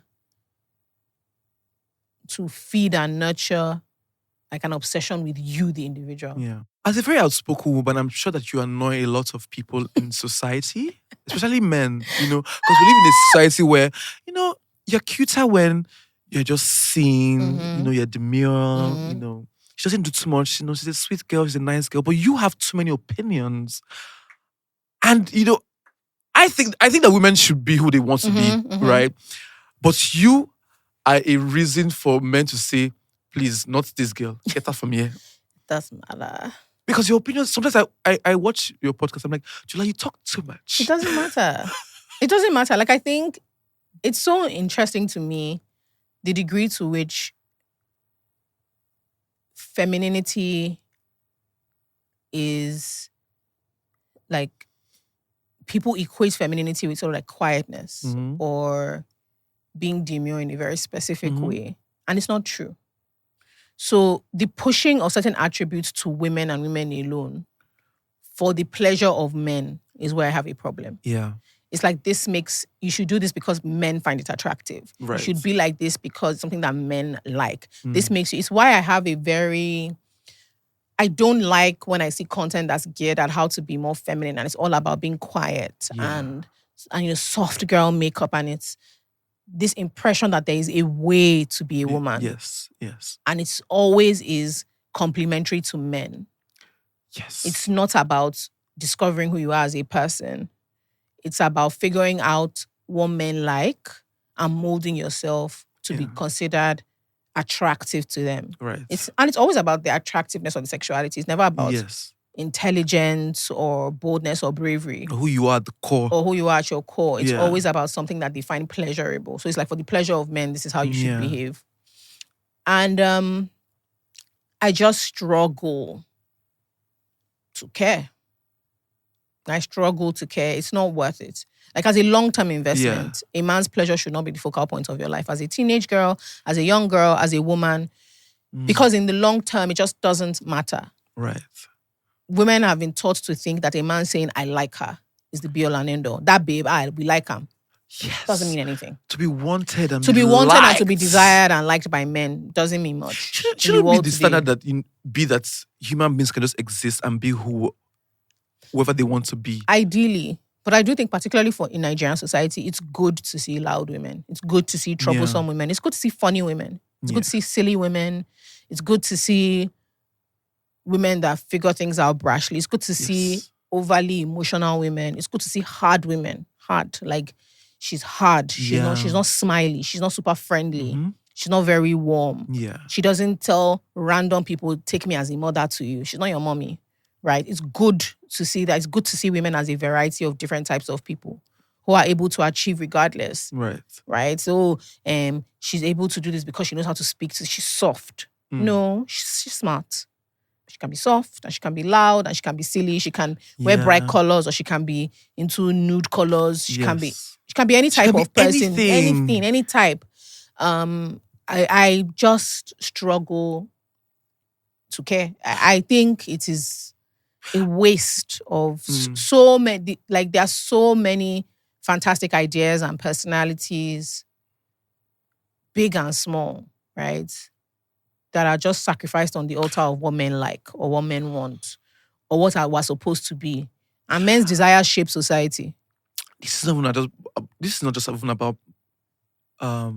men or just even women. It's a general thing where there's standards of being, like there's a way to be, and I think it's especially for personality, swallowed a lot of potential of things that people could have been. Yes, it's like even with men, like there's still also a standard for men to be a certain way, and sometimes the men don't even want to be that way. But I mean, it's worse with women though. But I feel like we should get to a point, even with so much education and so much exposure, where we just say, you know what, let the human being just be who they want to be, and let everybody adjust. Because I feel that's where you find your most authentic self. That's where you can be yourself 100%. Yes. And I think that's why lots of women connects with you, because you sort of give them the example that, you know what, you can be anything. That's nice, because I wasn't thinking about being an example. I know that. I think it's stressful to live your life based on being an example, because it also cages you. Yeah. So I don't think people should move through life without having an understanding or appreciation of the role they play in society, or the fact that people admire them or think they are cool or interesting and are curious about them. But I think it can be a cage for a lot of people. There's a performance and it's cuts across. So there's a performance of faith. There's a performance of motherhood. There's a performance of business ownership. There's a performance of social personality, and you have to be careful that over time, there's a performance of romantic love, but I think over time you need to be careful that you're not in a cage. What was something that you are doing naturally, all of a sudden can become a cage, where it's just like, oh, you started sharing your life, which might include like a partner, and now you feel like everything you and your partner do has to have a social element to it, right? You're afraid to fight with your partner because you're thinking of the brand. So you don't want to fight in case it might lead to an end because there's the brand to think about. Right. Or you're having doubts in your faith, but so many people watch you and your relationship with God becomes inauthentic because people are watching you. So you can't publicly show doubt or stumble or anxiety or fear or worry. You can't be honest about the fact that God didn't answer a prayer because it's the performance of that faith. The performance of some women might go through something, right? And maybe you used to be really, really loud and outspoken and you're going through a quiet season and you just keep yelling. But you don't care about that anymore. But the performance of that has become your identity. Right. So I think just in general, it's a thing where you have to go out of your way to remind yourself that you're a person who happened to make money because you showed an aspect of your life. But you can't be caged by it, or you're a pastor. That should not be your box. That's not your box. So it's not even just about being loud or whatever. I like it because that's just actually genuinely who I am. I'm very different from my mother, for instance. But my mom doesn't make me feel bad about being quiet. She enjoys my personality. Do you know one of the things that I've also come to accept is that, I'm probably not the standard for what a real man should be in this space, right? But every time that I try to fit into that societal standard of, I have to be a certain way, it have to be, I was always miserable. As you would be. Yes. So I've got to the point where I just do me. Like, okay, this is what they say men should be. I'm so sorry, I can't fulfill this, but this is the same that I can give you. And I think it has brought me more peace. And it's good. And I think that's what everybody should get to in terms of, like, any gender should be able to say, this is what the society is saying, but this is who I'm going to be for my peace of mind. A lot of what I will say to end this part, is that a lot of people that are under pressure to change their personality or change their persona are being pressured by people who think it's unfair that they conformed. Say that again. Okay. You are living your life. I'm putting you under pressure to change. Part of the reason I'm putting you under pressure to change is because I changed. Whether big or small, I changed. So you must join me. You must join me. And I'll put it under the fact that it's society. You must join me. Why will you be free? How dare you? I know. We must all be. You see that suffering? You must. I'll put it under the guise of society. But the truth is that I changed, and watching you be free is making me uncomfortable. Because the system broke me. How dare you? Yeah, because you must be punished for it. Me, I felt like I was punished for being myself, and I conformed. You now want to be yourself. No. We'll be all together in a group. Please let's dial it back. I felt that I was punished for conforming. So how dare you? Yeah. That is so profound. That's why you always say that's how they do it. Yes. You see people, like one of my favorite things to watch at the moment is Gen Z moms who are just figuring stuff out, right? Yeah. And they, you can see them. What I really enjoy is watching them figure things out. Yeah.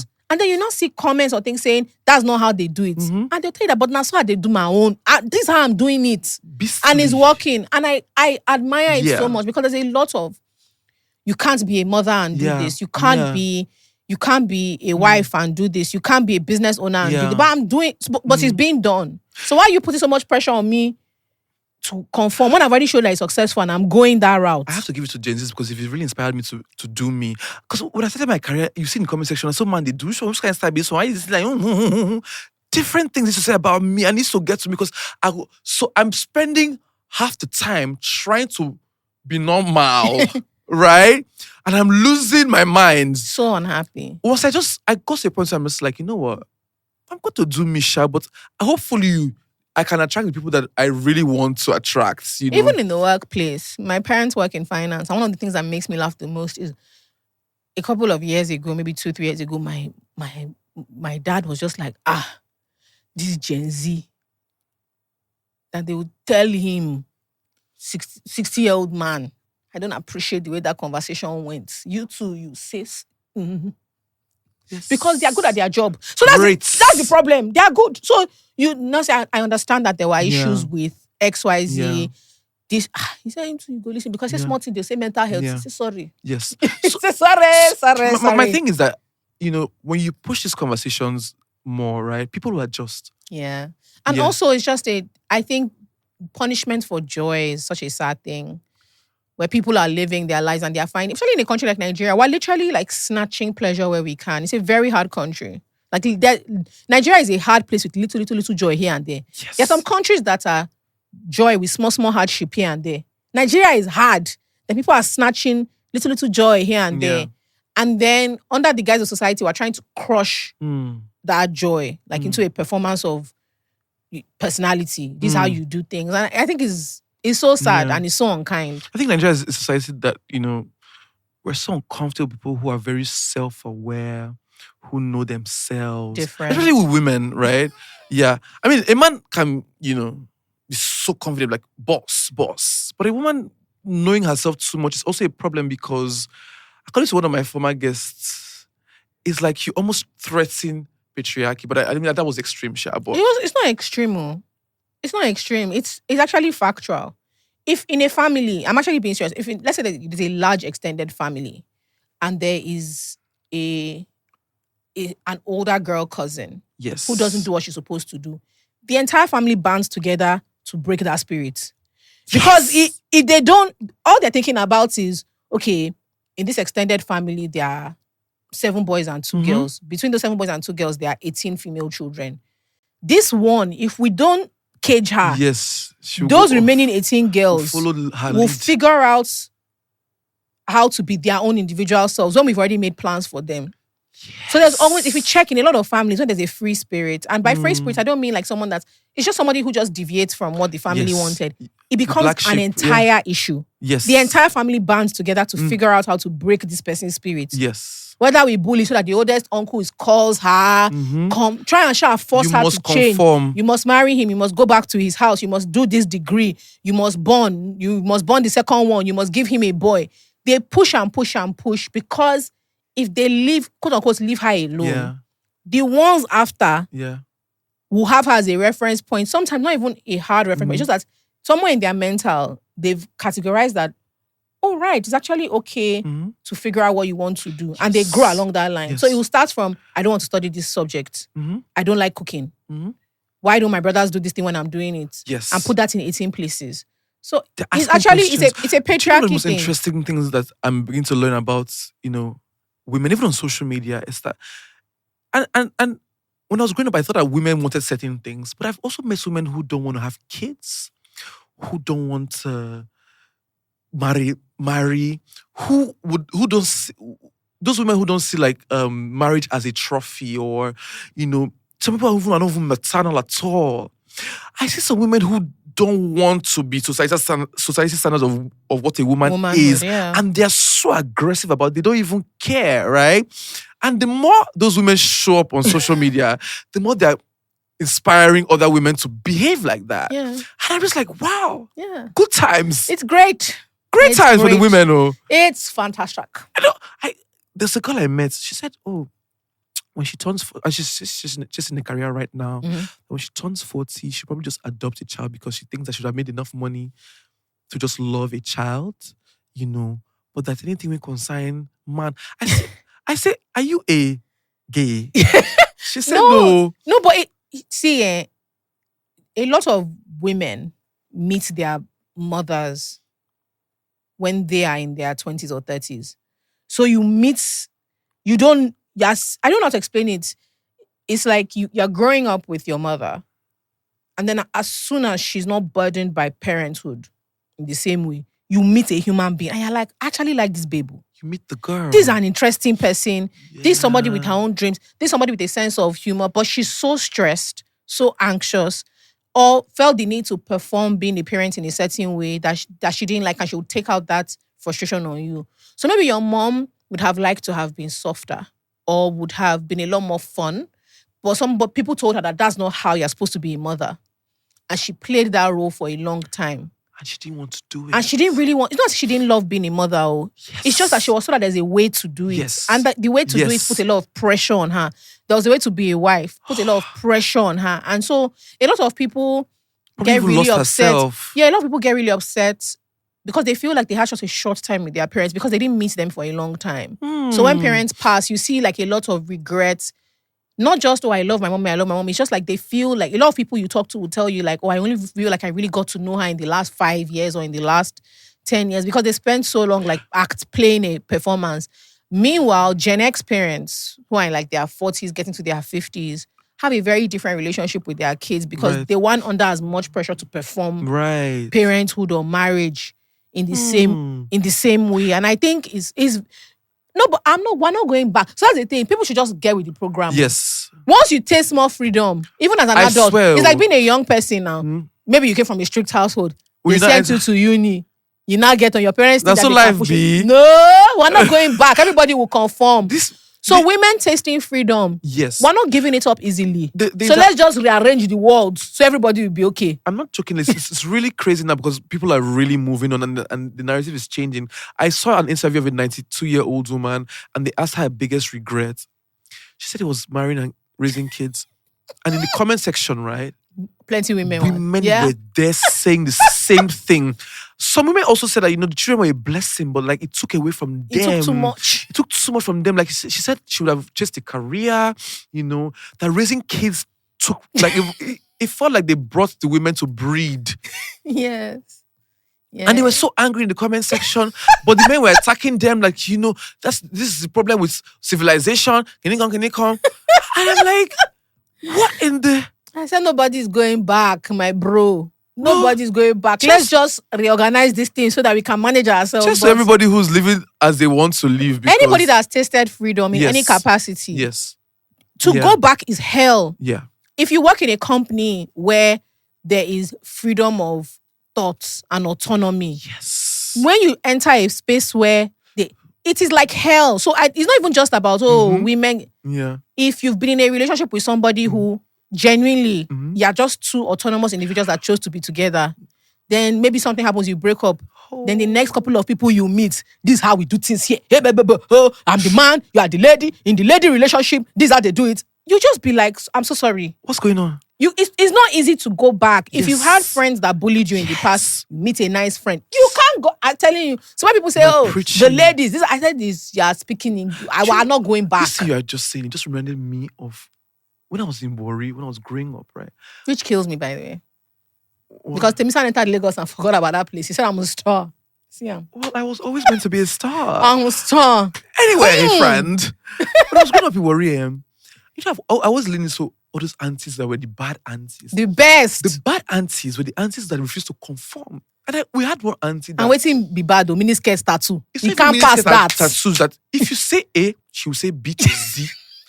And we could not just stand her in the family. But at least I liked her because They're always the fun ones. they're the fun ones. They're always the fun But the ones. rest of the family, especially the women in the family, could not stand her because they call her this oversabi. No, they call her, Because she's free. because she was free. She's free. Now, as a grown up now, I understand that they hated her freedom. They hated the fact that she would make choices that Yeah, it's an unrecognized jealousy as well. It happens with kids as well. When you're little and before you learn to recognize your feelings, sometimes you have animosity towards a child that has what you want. And you don't recognize it. So yeah, being mean. You and your other friends kind of gossip about them. You try to exclude them sometimes. And it's that they have, or maybe, so for instance, like maybe a child that has a parent, something as simple as maybe all the kids are talking about how their parents beat them. Then there's one child that says, "Oh, my mommy doesn't beat me." yes. You know, like almost a shock, like, "Oh, my mom who do doesn't you beat think me." you Or are? their parents say sorry to them. Yes. And you just see that children, you can't, even as young as you are, Yeah. in that moment, rather than, because you don't recognize what those feelings are yet, you feel they need to punish that child for that thing that they have Yes. and you don't have. So wickedness starts So they early start in to bully, they start to make fun of them, they start to just find a way to bring them down, Sha. Yes. Yes. So it's normal. When you get older, like I said, you recognize it, but it's normal. It is normal. Well, since I angle my waist, I'm tired of serious conversation. Waist don't they pay me? Just, can we be stupid, friends? If you wanna, that's my hubby. What did you go and do in Cape Town this December? Because I realized that I was there. You saw me that I was there. You don't message me. I didn't, Temi-san, I know they think you when I go to Cape Town. You don't even think about me. Sorry, don't be annoyed, honey. I just enjoyed it. Let me not lie to you. Before I started going to Cape Town, I had heard about it, but I thought it was like mostly exaggeration. I can't lie to you. It is so beautiful. Every time I talk about it, they think I'm doing too much. No. There's something, you see, and once you come out of the airport and you're seeing those mountains, Yes. I just feel Tinubu's problem is just going. I swear, I come alive. He's just living. I was telling you. And the bad bitch in me says, hello. Guys, was I not saying this to you guys yesterday? I mean, first. When did we shoot? Jola, It's just going. it's a dream. Adelabo and Nepa. Do you know, I think I walked. Tinubu, fuel price. Everything is going, and the real me says, hey, babe. I mean, do you know, I feel like I walk to go to Cape Town. I go twice a year. It's very beautiful. The food, because I like food like The mad. food is amazing. Like The mad. weather. The food is great. The weather is great. And then The sun. I think there's, particularly like December, November, there's a holiday atmosphere as well that feels fantastic. So I just enjoy going there, and it helped. I try to take like a day or two to think about what I want to do in the following year in Right. December. Right.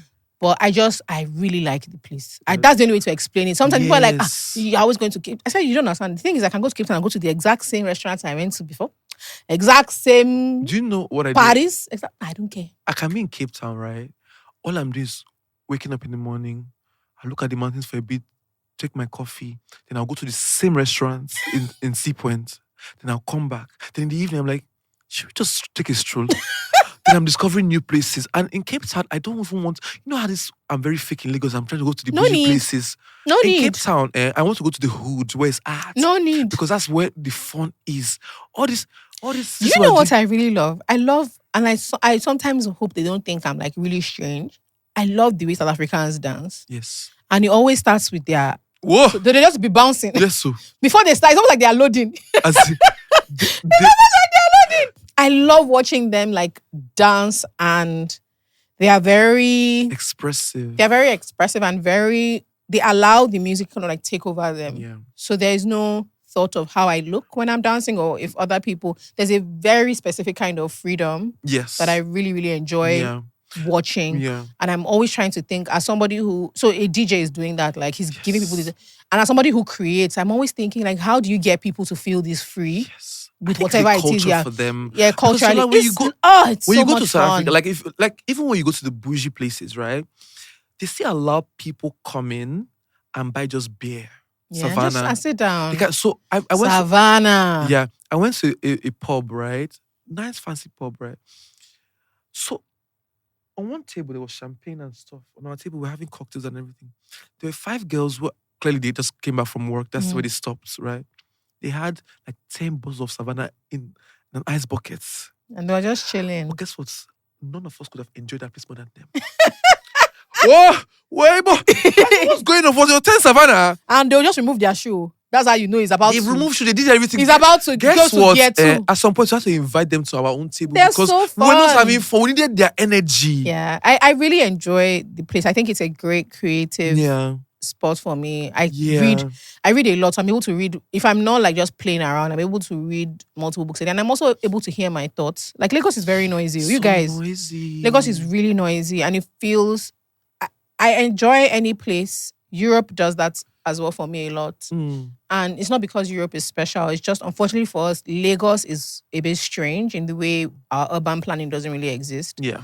And what I mean by that is that Lagos is so choked and doesn't have urban planning in a way that means that things that we should take for granted become exclusive or expensive spaces. So like a beach or a park or green become something How do only you make a park and the beach so exclusive? Yeah, and I just, if you ask me what I go to Cape Town to enjoy myself. That is the only way to explain it. I go there to be happy. I have a tradition of always going to Cape Town. I discovered that 30 December is way better than ours. Sorry. You can fight with me. Sorry. So I will gather my money. So in December, when you see me hustling, doing events, You know what it's for. I'm gathering money to travel, not even to go to the village. So I arrived Cape Town. So we're going to different places.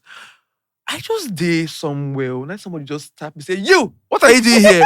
I said, "Jola, what are you doing here?"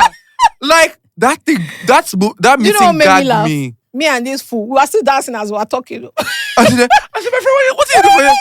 Oh my god, but that place was so much fun. We had so the much drinks, fun. pump It was price, really- cheap. Like It was just great. It was just have a good time and carry yourself home. Have a Yeah. good time and go home. and it doesn't have that Lagos elf. Oh, what is like everybody was on something. Yeah, Like just everybody was chill. somebody there. Like because I saw a Just lot of people chill. who were Yeah, like it's international chill. creators. I love it. But it was so chill. I love it. I even went to I went twice last year. I went in November for a work thing and then December. In Yeah. November, there was the friends I went with in November took me to a wine event. Yeah.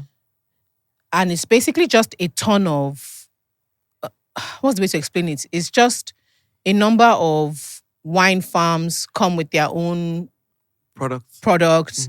With your ticket, you buy your ticket, it comes with a number of stubs. Yeah. And you can go to a number of places and they tell you like, oh, this one is 2 stubs to have a taster. Then there was a DJ. Yes. Mind you, the entire thing finished at like 5 o'clock. Like But 5 there's another PM. location after though. But you don't even. But the The vibe, enjoyment, like there's a yes. thing where sometimes I think the older we get, the more it seems like only fun things only happen at night. Yes. They've developed daytime their parties, culture yeah. of like day and night Yeah, and yeah. brunch and lunch Yeah. and dinner and it was. I think it's a great spot to think. I like that you really enjoy your money, Sha. But what's the point? Money is a tool. Yes. I said it's the thing I'm doing too much. No. Not in a. I think that's the best way to think about it. So it also doesn't control you too much. Yeah. Money is a tool to enhance. So it's a tool to help you like chase your dreams. It's Yeah. a tool for security. It's a tool. Money shouldn't. When you come from like a really poor country as well, and when you come from a place where you equate people's value to money, it's very difficult to remember that money is not the be all and end all. It's actually a tool. Yes. And you have to think of it that way so it doesn't control you. Yeah. I don't think I want a lot of money, not to oppress, just to live. Because I've realized the finest things of life. But you know that's why Nigerian, again, nobody's above the program. We have to be honest about the fact that a lot of our oppressive behavior is born of poverty. Yes. Let me give you an example. I saw a video on TikTok. I was shy, Temisan. This woman said, marry well, oh. Make sure you marry well. You see me like me, marry well. Do you know what was making her say marry My well? husband took her somewhere. No. If you took her somewhere, it would still be good. She was showing us her deep freezer full of pepper and tomato. Poverty. And that's our mental thing in terms of like Yes. that's the thing, the way our society is that is now a flex. Yes. So it's now you must show. But you get kind of where you go suffer. Some things where you go to talk, say, you will catch yourself, say, what is this? But and now what I'm trying to Somebody say. who did not have pepper and tomatoes Exactly. in That's that so time. she can stock up on it because Yeah. she has a freezer and she has lights But to that's power a the miracle for a freezer. lot of people in this I country. agree, but the fact that our mindset is first to flex on people when you Yes. are 10. So that's why I keep saying people need to remember that money is a tool. It's not the sum of who you are. Money is a tool. You have to remember, even when we travel, we want to show that you can't even enjoy. You need to show other people that you've traveled. Okay. Maybe that one, if I face the door and if I don't stop shit. No, but let me be honest with you, my friend.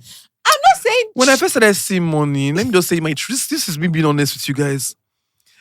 I've always loved life. You know, as a boy who grew up in Warri, not like we're really poor, just that we're not open to this sort of lifestyle. My biggest lifestyle for my granny be say, I didn't go to good schools, you know, can we eat, you know, go to church, we were dressing nicely. That was the thing. But I always had access you to wanted TV. more. So I always wanted, like, this was my life. I started seeing small Toro Kobo. Every time I would travel, Jola, it's a whole production. I must let the world know that I made it this far. When I started now hanging out with people they've traveled all their lives, right? I used to feel very stupid. No, so here's the thing. It's actually like traveling is fun and you want to share the experience and you're having a good time.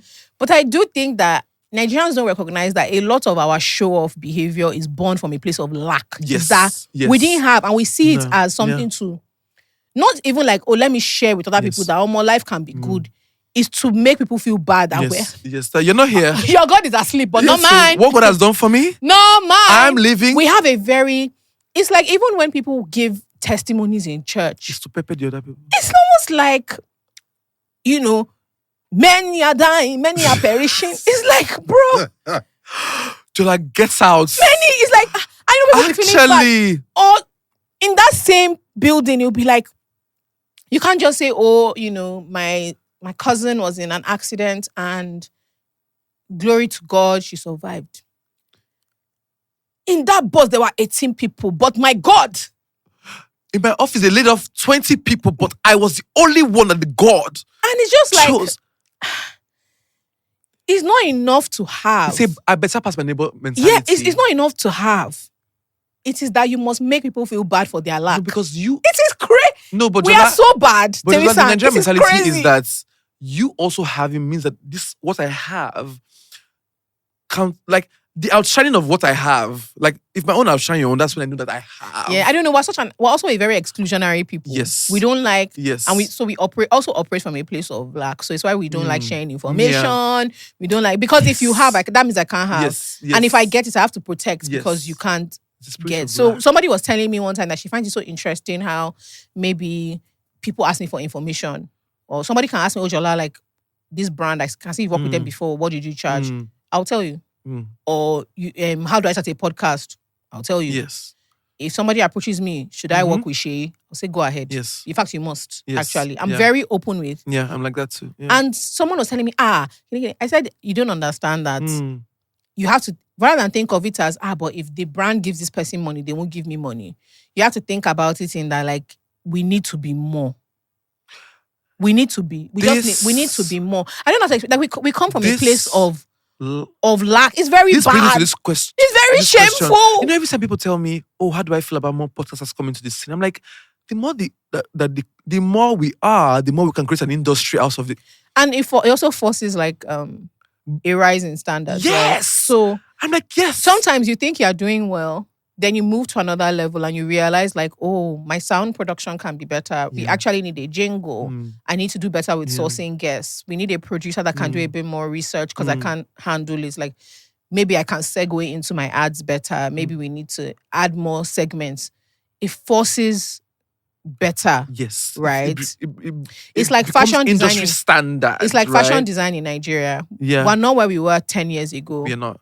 And an influx of creative minds meant that people have just continued to like up their game. And what was regular before, 6-piece skirts and blouse, peplum blouse, was considered like a look. And there's a way that they'll sometimes, maybe the most they'll do is there's a way they'll cut their own 6-piece skirts that is different.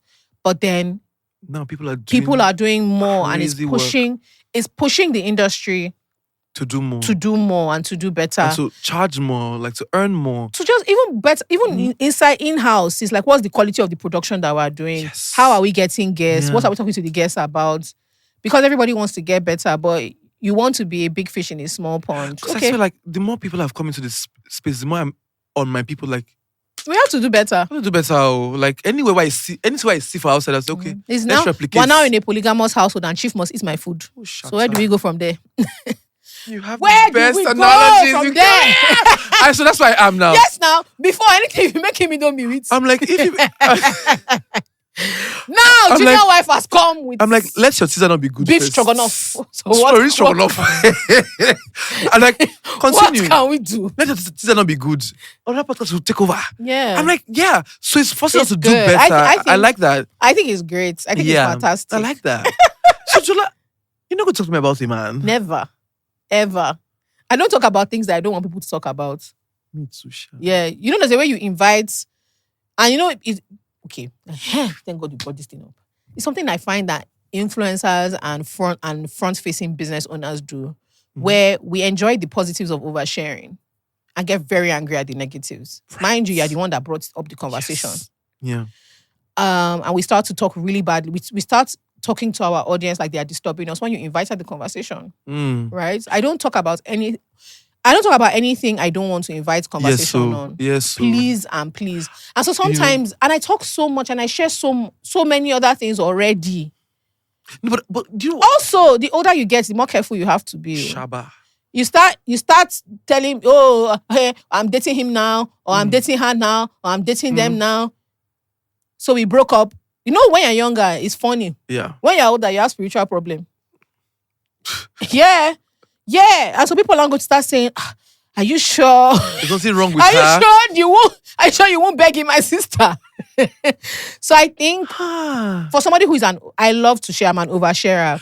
No, but I've learned you don't invite, don't treat your audience like they are fools. Don't develop a parasocial relationship and start to get angry Jola, the when best they para. oversharers are the people who share just enough to keep you thinking that they've shared everything. Yeah. And that's my work. Isn't I that will better? talk every day on tea with Tay, but she was like, oh, we need to do a reality style show, something on you. God forbid. I say, you cannot see beyond. I say, even when I'm doing the content, now on one side of my house, now, God I say, forbid. like, when I want me, you know, now you go, no. And that's the reason why I don't even go on podcasts. As a podcast, I know they do podcasts. Yeah, I think people need to be careful. It's why, like, you don't refer, even sometimes talking about your audience as your friends, because friends are entitled to certain information, and you have a way you behave with them, referring to them as your family, calling them your children's uncle and auntie, and stuff like that. When they demand because they will share, because family has familial. Yeah, family has familial ties, and Yeah. there's benefits of family, but there's family obligations. And so when they react like oversabi uncles and aunties, so. you are the one that gave them Yes, the so. right.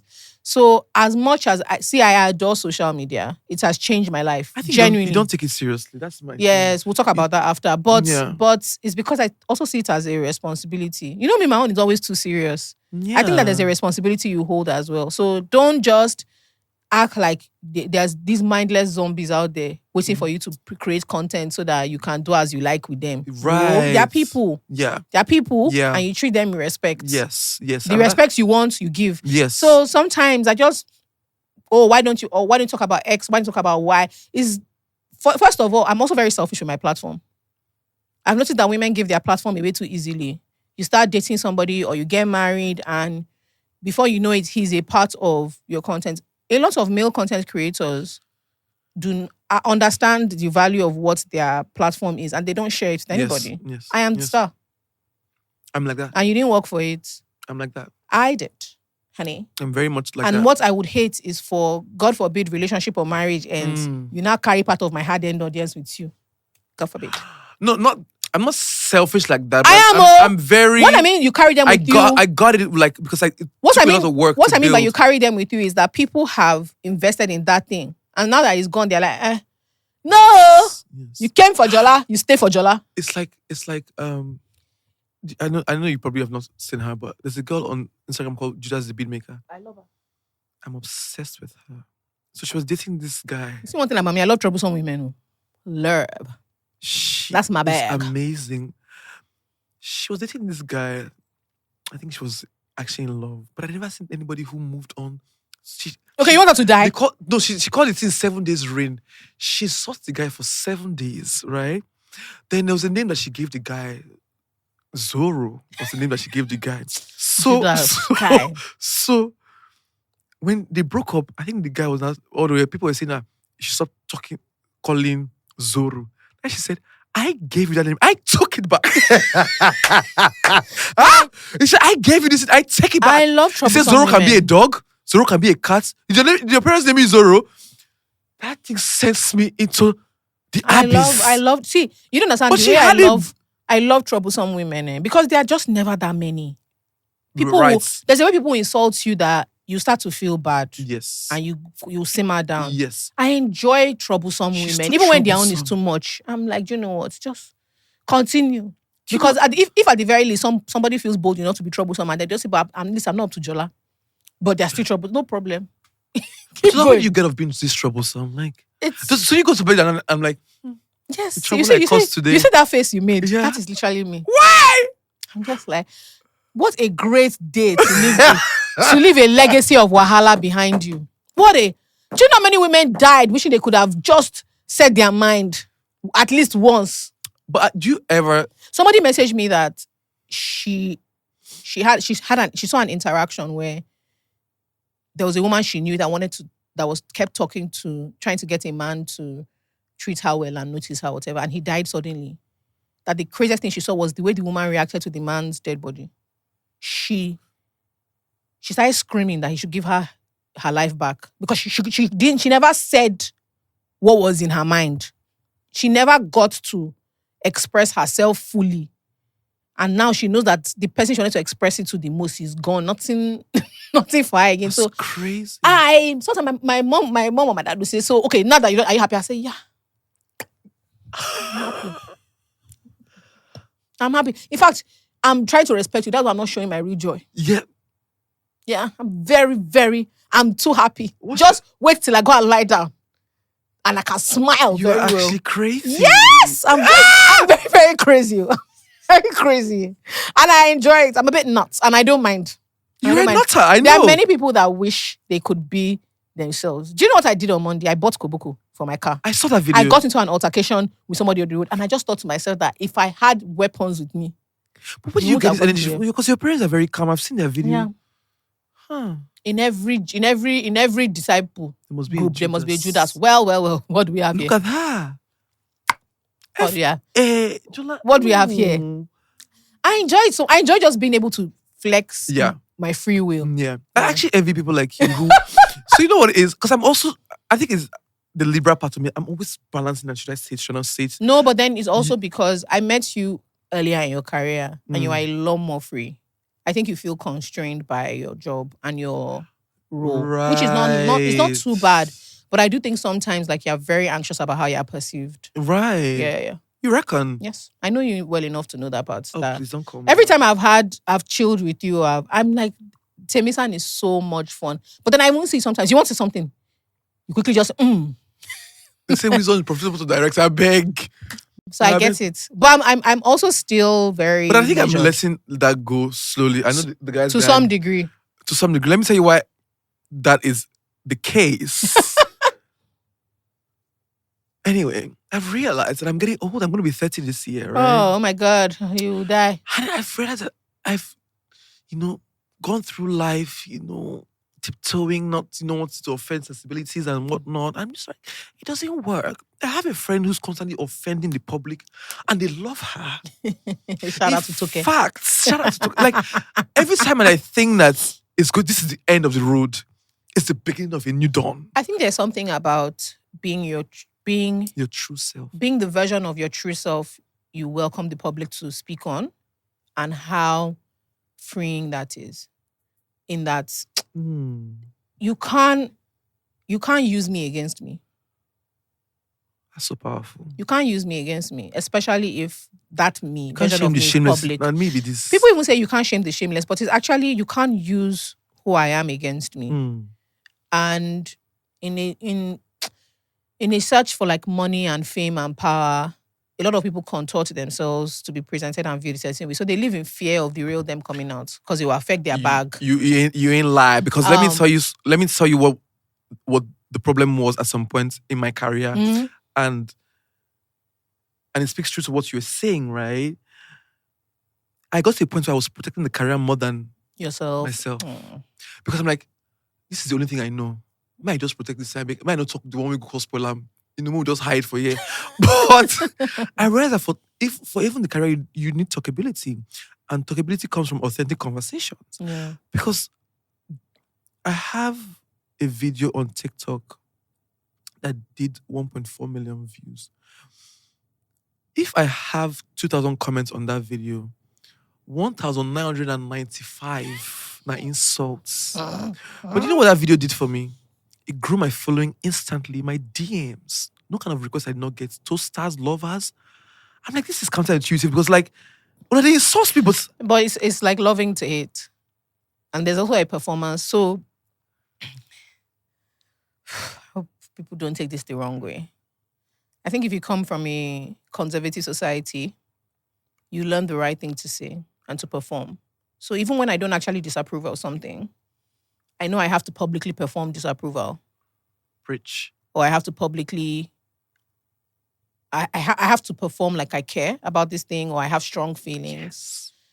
Just because that is how we operate. And it happens a lot. It's the herd here. mentality. Like people feel like they have to perform to belong. And then also social media makes people feel like they have to perform their like joy, but also their anger, their irritation, their hatred. They have to perform it. So they have to talk as strongly as possible. So the insult, they have to be extra deep in the insults. So I see through all those things. Like when people set up the camera, I'm like,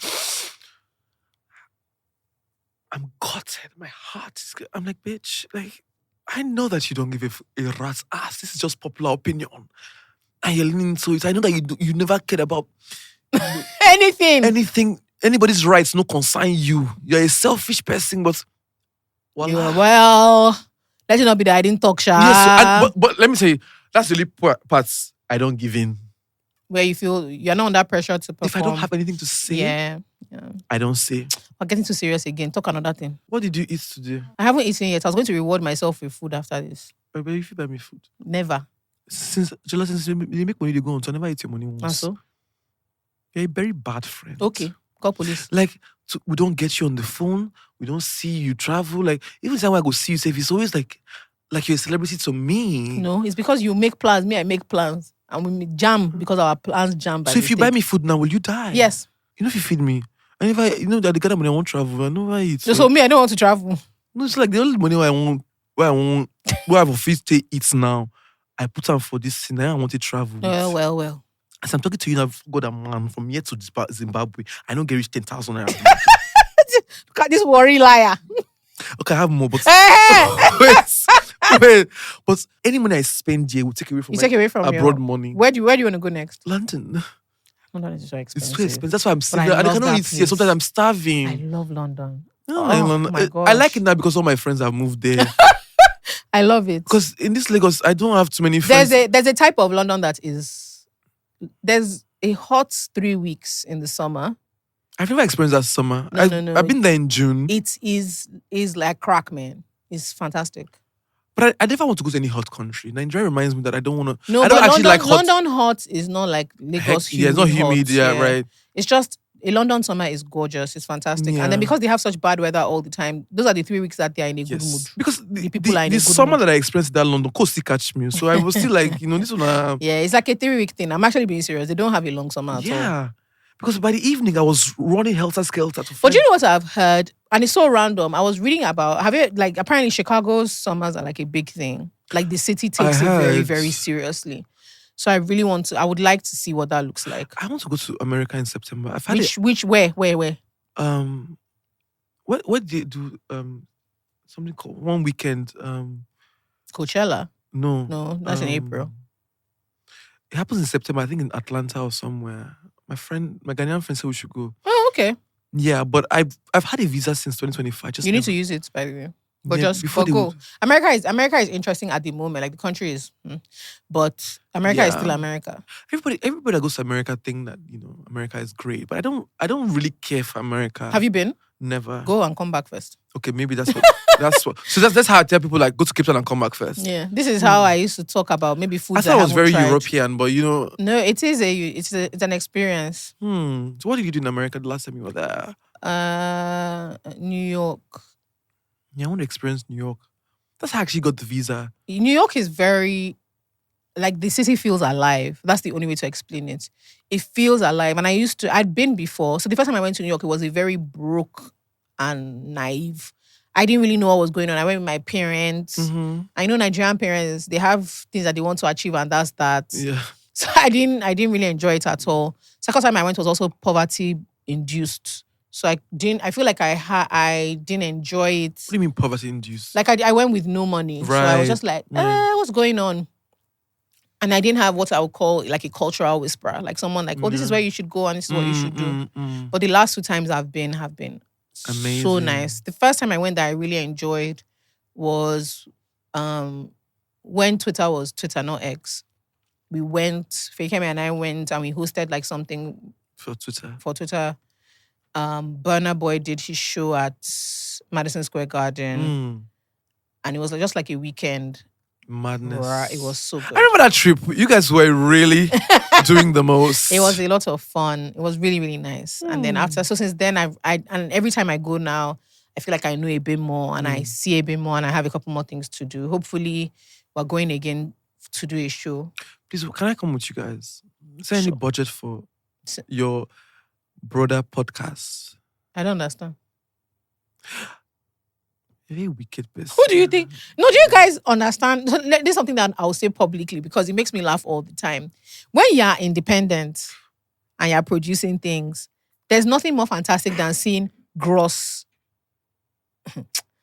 By the time you start, the last thing we did, the gross. I don't go price car. By the time they just said, no, we've not removed any. I said, what do you mean you've not removed any number? So we've not removed anything. Car turned to keke. Keke turned to bike. So all of this explanation is how you cannot support No. I think people are really delusional about. That's what I'm saying. That everybody assumes once you are traveling, you're making a shit ton of money. Yeah, that's also a big problem. Every time I take a trip, my family members think that. No. Okay. No. I think there's like Nigerians also treat all money like fraud money. No, it's and shame doesn't allow people be honest about like, oh no, this is people feel really bad having to say, oh no, that's not what this is at all. Almost like it's something is an indictment on who they are. Also, like it's almost like the people think that when you don't want to spend the money that you get, you're a bad person because why are you not spending this lifestyle money that you're using? Yeah, but because I always gladly explain to them that I'm a media person, so there's more smoke and mirrors than anything, and I'm not ashamed of it. I'm like, it's my job to make my career and my life look good. Like that's actually the job. Yes, that's the job, to make it look exciting. I'm not ashamed of it. When I tell people, it's like people that look at a big. So I don't want to say the bank, but the bank I use, I love passing their office. Mm-hmm. The building just, and then if you pass in the morning, you see bankers. They are all just. I work at X Bank. We know you. Enter. Enter and go upstairs to their offices. Have you gone to those their kitchenettes or their holding areas where they're trying to eat their lunch? No shade. That is the version of media is sort of like that. There are a couple of people that are making crazy money, but there's a lot of us that are like working to figure it out. Yes. And also it takes like a decade. I think we have just enough. It's almost like it takes a decade to become something. So guys, it's time for What's the Tea? And this tea, I know that Jola is going to love it, but guys, please send in your tea. Whatever you are thinking about, share it, things that happen in your house, your problems, and I will sip it here for you guys. All right. I'm free, right? Let's get back to it. Okay, so this one is from Fifth. To say, how petty are you? One of my friends that I really liked knew it was my birthday, but didn't call or wish me. I didn't ask her about it or say anything. I just quietly waited for her own birthday. Made sure I viewed all her birthday stories so she would know I saw them. Then I didn't wish her anything too. The next day, I continued talking to her like nothing happened. That's diabolical. The thing is I'm really bad because I hope, okay, so maybe if you guys are those types of friends, then it'll work. It'd be very painful if she didn't, she's not someone that checks who viewed her story. Because I don't do it. Do you understand what I mean? No, but this one, she said she made sure that she saw that she viewed it. But like, so, okay, because I wouldn't No, if know somebody if somebody viewed- viewed things or not. And second, with birthdays, I take my birthday seriously, but I don't let anybody else take it seriously for me. right. Yes. So it depends on how the friend is. Mhm. So I don't like call me, don't call me. Me, I've made plans to To have a good time. feel like the Yeah. day is my day. Mhm. So I don't know how to explain it. It depends. I think sometimes I'm not petty with that kind of thing at No, all. I'm It doesn't not. bother me. I don't It really doesn't bother me. Like I don't know how to explain it. Things like I know my friends wish me well.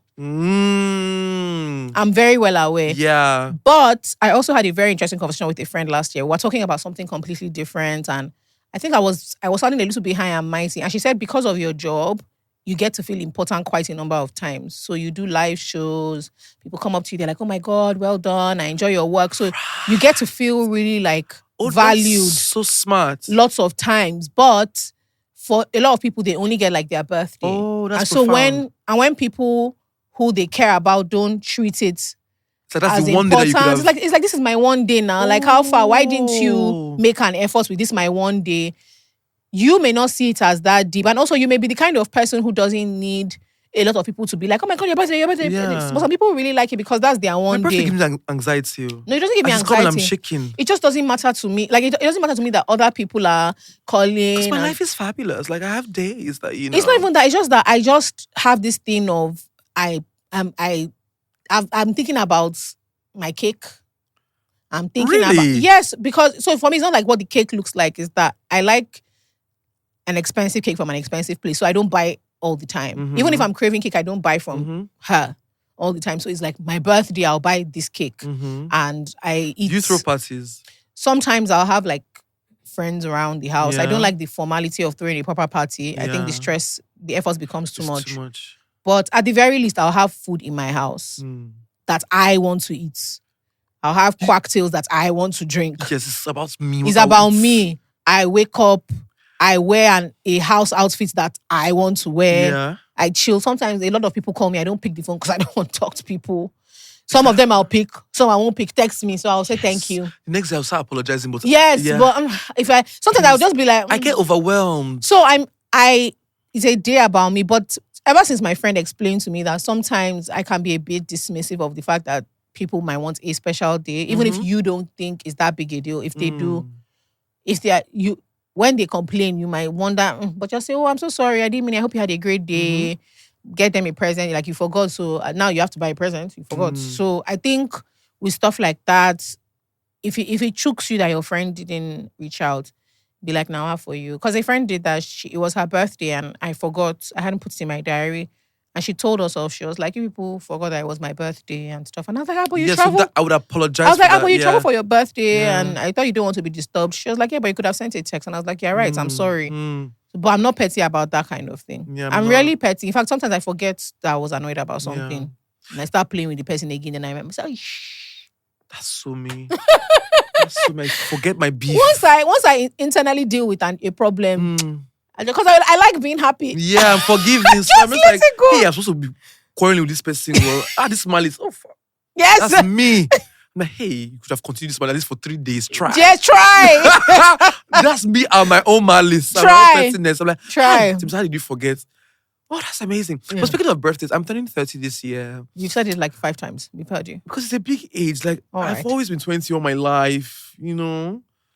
I was always the person that walk into a room, I'm like, oh, it's so young, you know. Young and getting it. But to be turning 30. It's not that Did big you a have deal. Did you have like a big 30? No. So my 30th birthday was the day of the Twitter event thing. Oh, So it was really fun. lovely. I like, remember that FK's 30th birthday? Yeah. FK went all out. So. Yeah. And, Fakemi had a really she lovely celebrates 30th. that But Fakemi baby. does her birthday every year. Yeah. Yeah. So she won't do a party like that. Yeah. But Fakemi will do something. That party was the shit. But her 30th was fantastic. I drank champagne, I did vomit when I reached out. Yeah, her family are big on. They're like a party family. Yeah. They take birthdays. I was so things honored seriously. to be there. Yeah, oh It's yeah, that was a sweet. good party. Oh, it was so sweet. That was a delicious party. But yeah. I don't know if I want to do 30th Yeah, a birthday. liar. No, let me tell you why. Oh, he No, does lie. I'll go do Vasabi, do one big 25th, put me in Bisley. Okay, but you can do. I don't even have enough friends. No, You've the cut older I've people gotten, off. I've cut people Oh, off. please. All And these no, scissors. according to the Amibola Creek, how do you know I was not shredded? I was shredded, So now I'm thinking, if I want to do a fabulous 30th party, right? Who could come? People will come now. You can have, there are different types of fabulous. There's like a small bollocks. All this time I stop when I should be and go to people's things. Do you think they'll come for mine?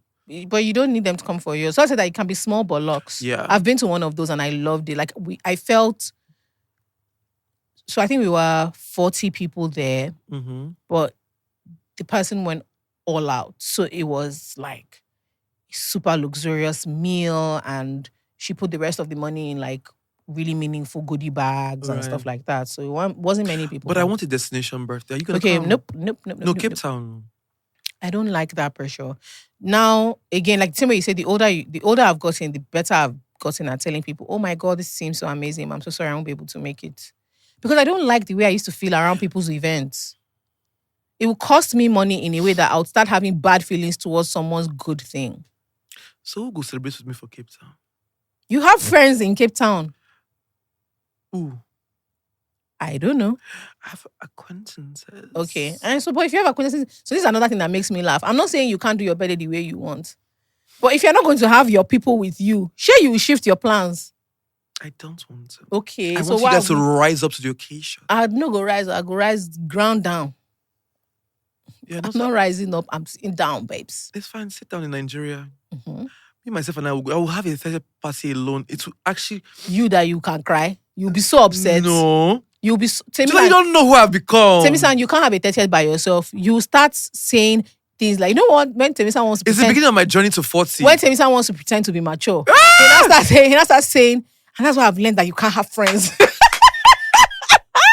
So my friends are always calling me and say, this one, you've just learned boundaries. You don't let us rest. I'm like, yeah, with friends, you have to have boundaries. But I think that I don't want to do my 30th alone, Sha. No, but you can have what a I want for my small 30th thing. birthday, as opposed to what I would have wanted before, and what I did at my 25th, is like people that I really genuinely like. Yes, and don't feel bad about it. So you can still do that, but just don't feel bad. So I have to probably do it in Lagos. Yes, and if you do to it, accommodate everybody. don't feel so that is that accommodates everybody. You've said that will put you in another BC. No, not everybody. Like, but so that your friends, the friends some you of care my about, friends will be are able not to come. pressured to. Okay, yeah. But that's the main thing you have to keep in mind, like that, like a birthday party is not the be all and end all, right? So don't start saying, you know, one of those things where you say, if I invite this person, I have to invite this person. But that person you're not that close to. Don't feel under that much pressure. Have a party you like, you can afford, and that will make you feel really, really good. Like you look back on the event and you're like, oh, this was a good choice. This was a good time. Yeah. I just had people come to the house last year, and I was so happy. Yes. I was so. Yes. Like, I don't know what to explain. I was so happy. I know I've taken time, but let me tell you what happened after my 25th. So my 25th birthday, I go collect hall. What? Big barn. I wanted that barn energy. I collect decor people. I was turning 25 and I was in my prime. My career had taken off. You know, I had some money, you know. Then I was signed to Smirnoff at the time, so they gave me some money too as well. So I had a big guest list. I got so many solutions to handle. No, you're getting a PR company to do guest lists. 25, young and getting it. Oh my God. I wanted a fabulous, like, you know when you watch. Although that has happened to me a couple of times. Where I've gotten PR invitations to celebrity birthdays. I'm like, this is gonna be that birthday. So I spent all the money I had. I said they go spray me. Oh my gosh, I went to a birthday where there was my spraying. sister.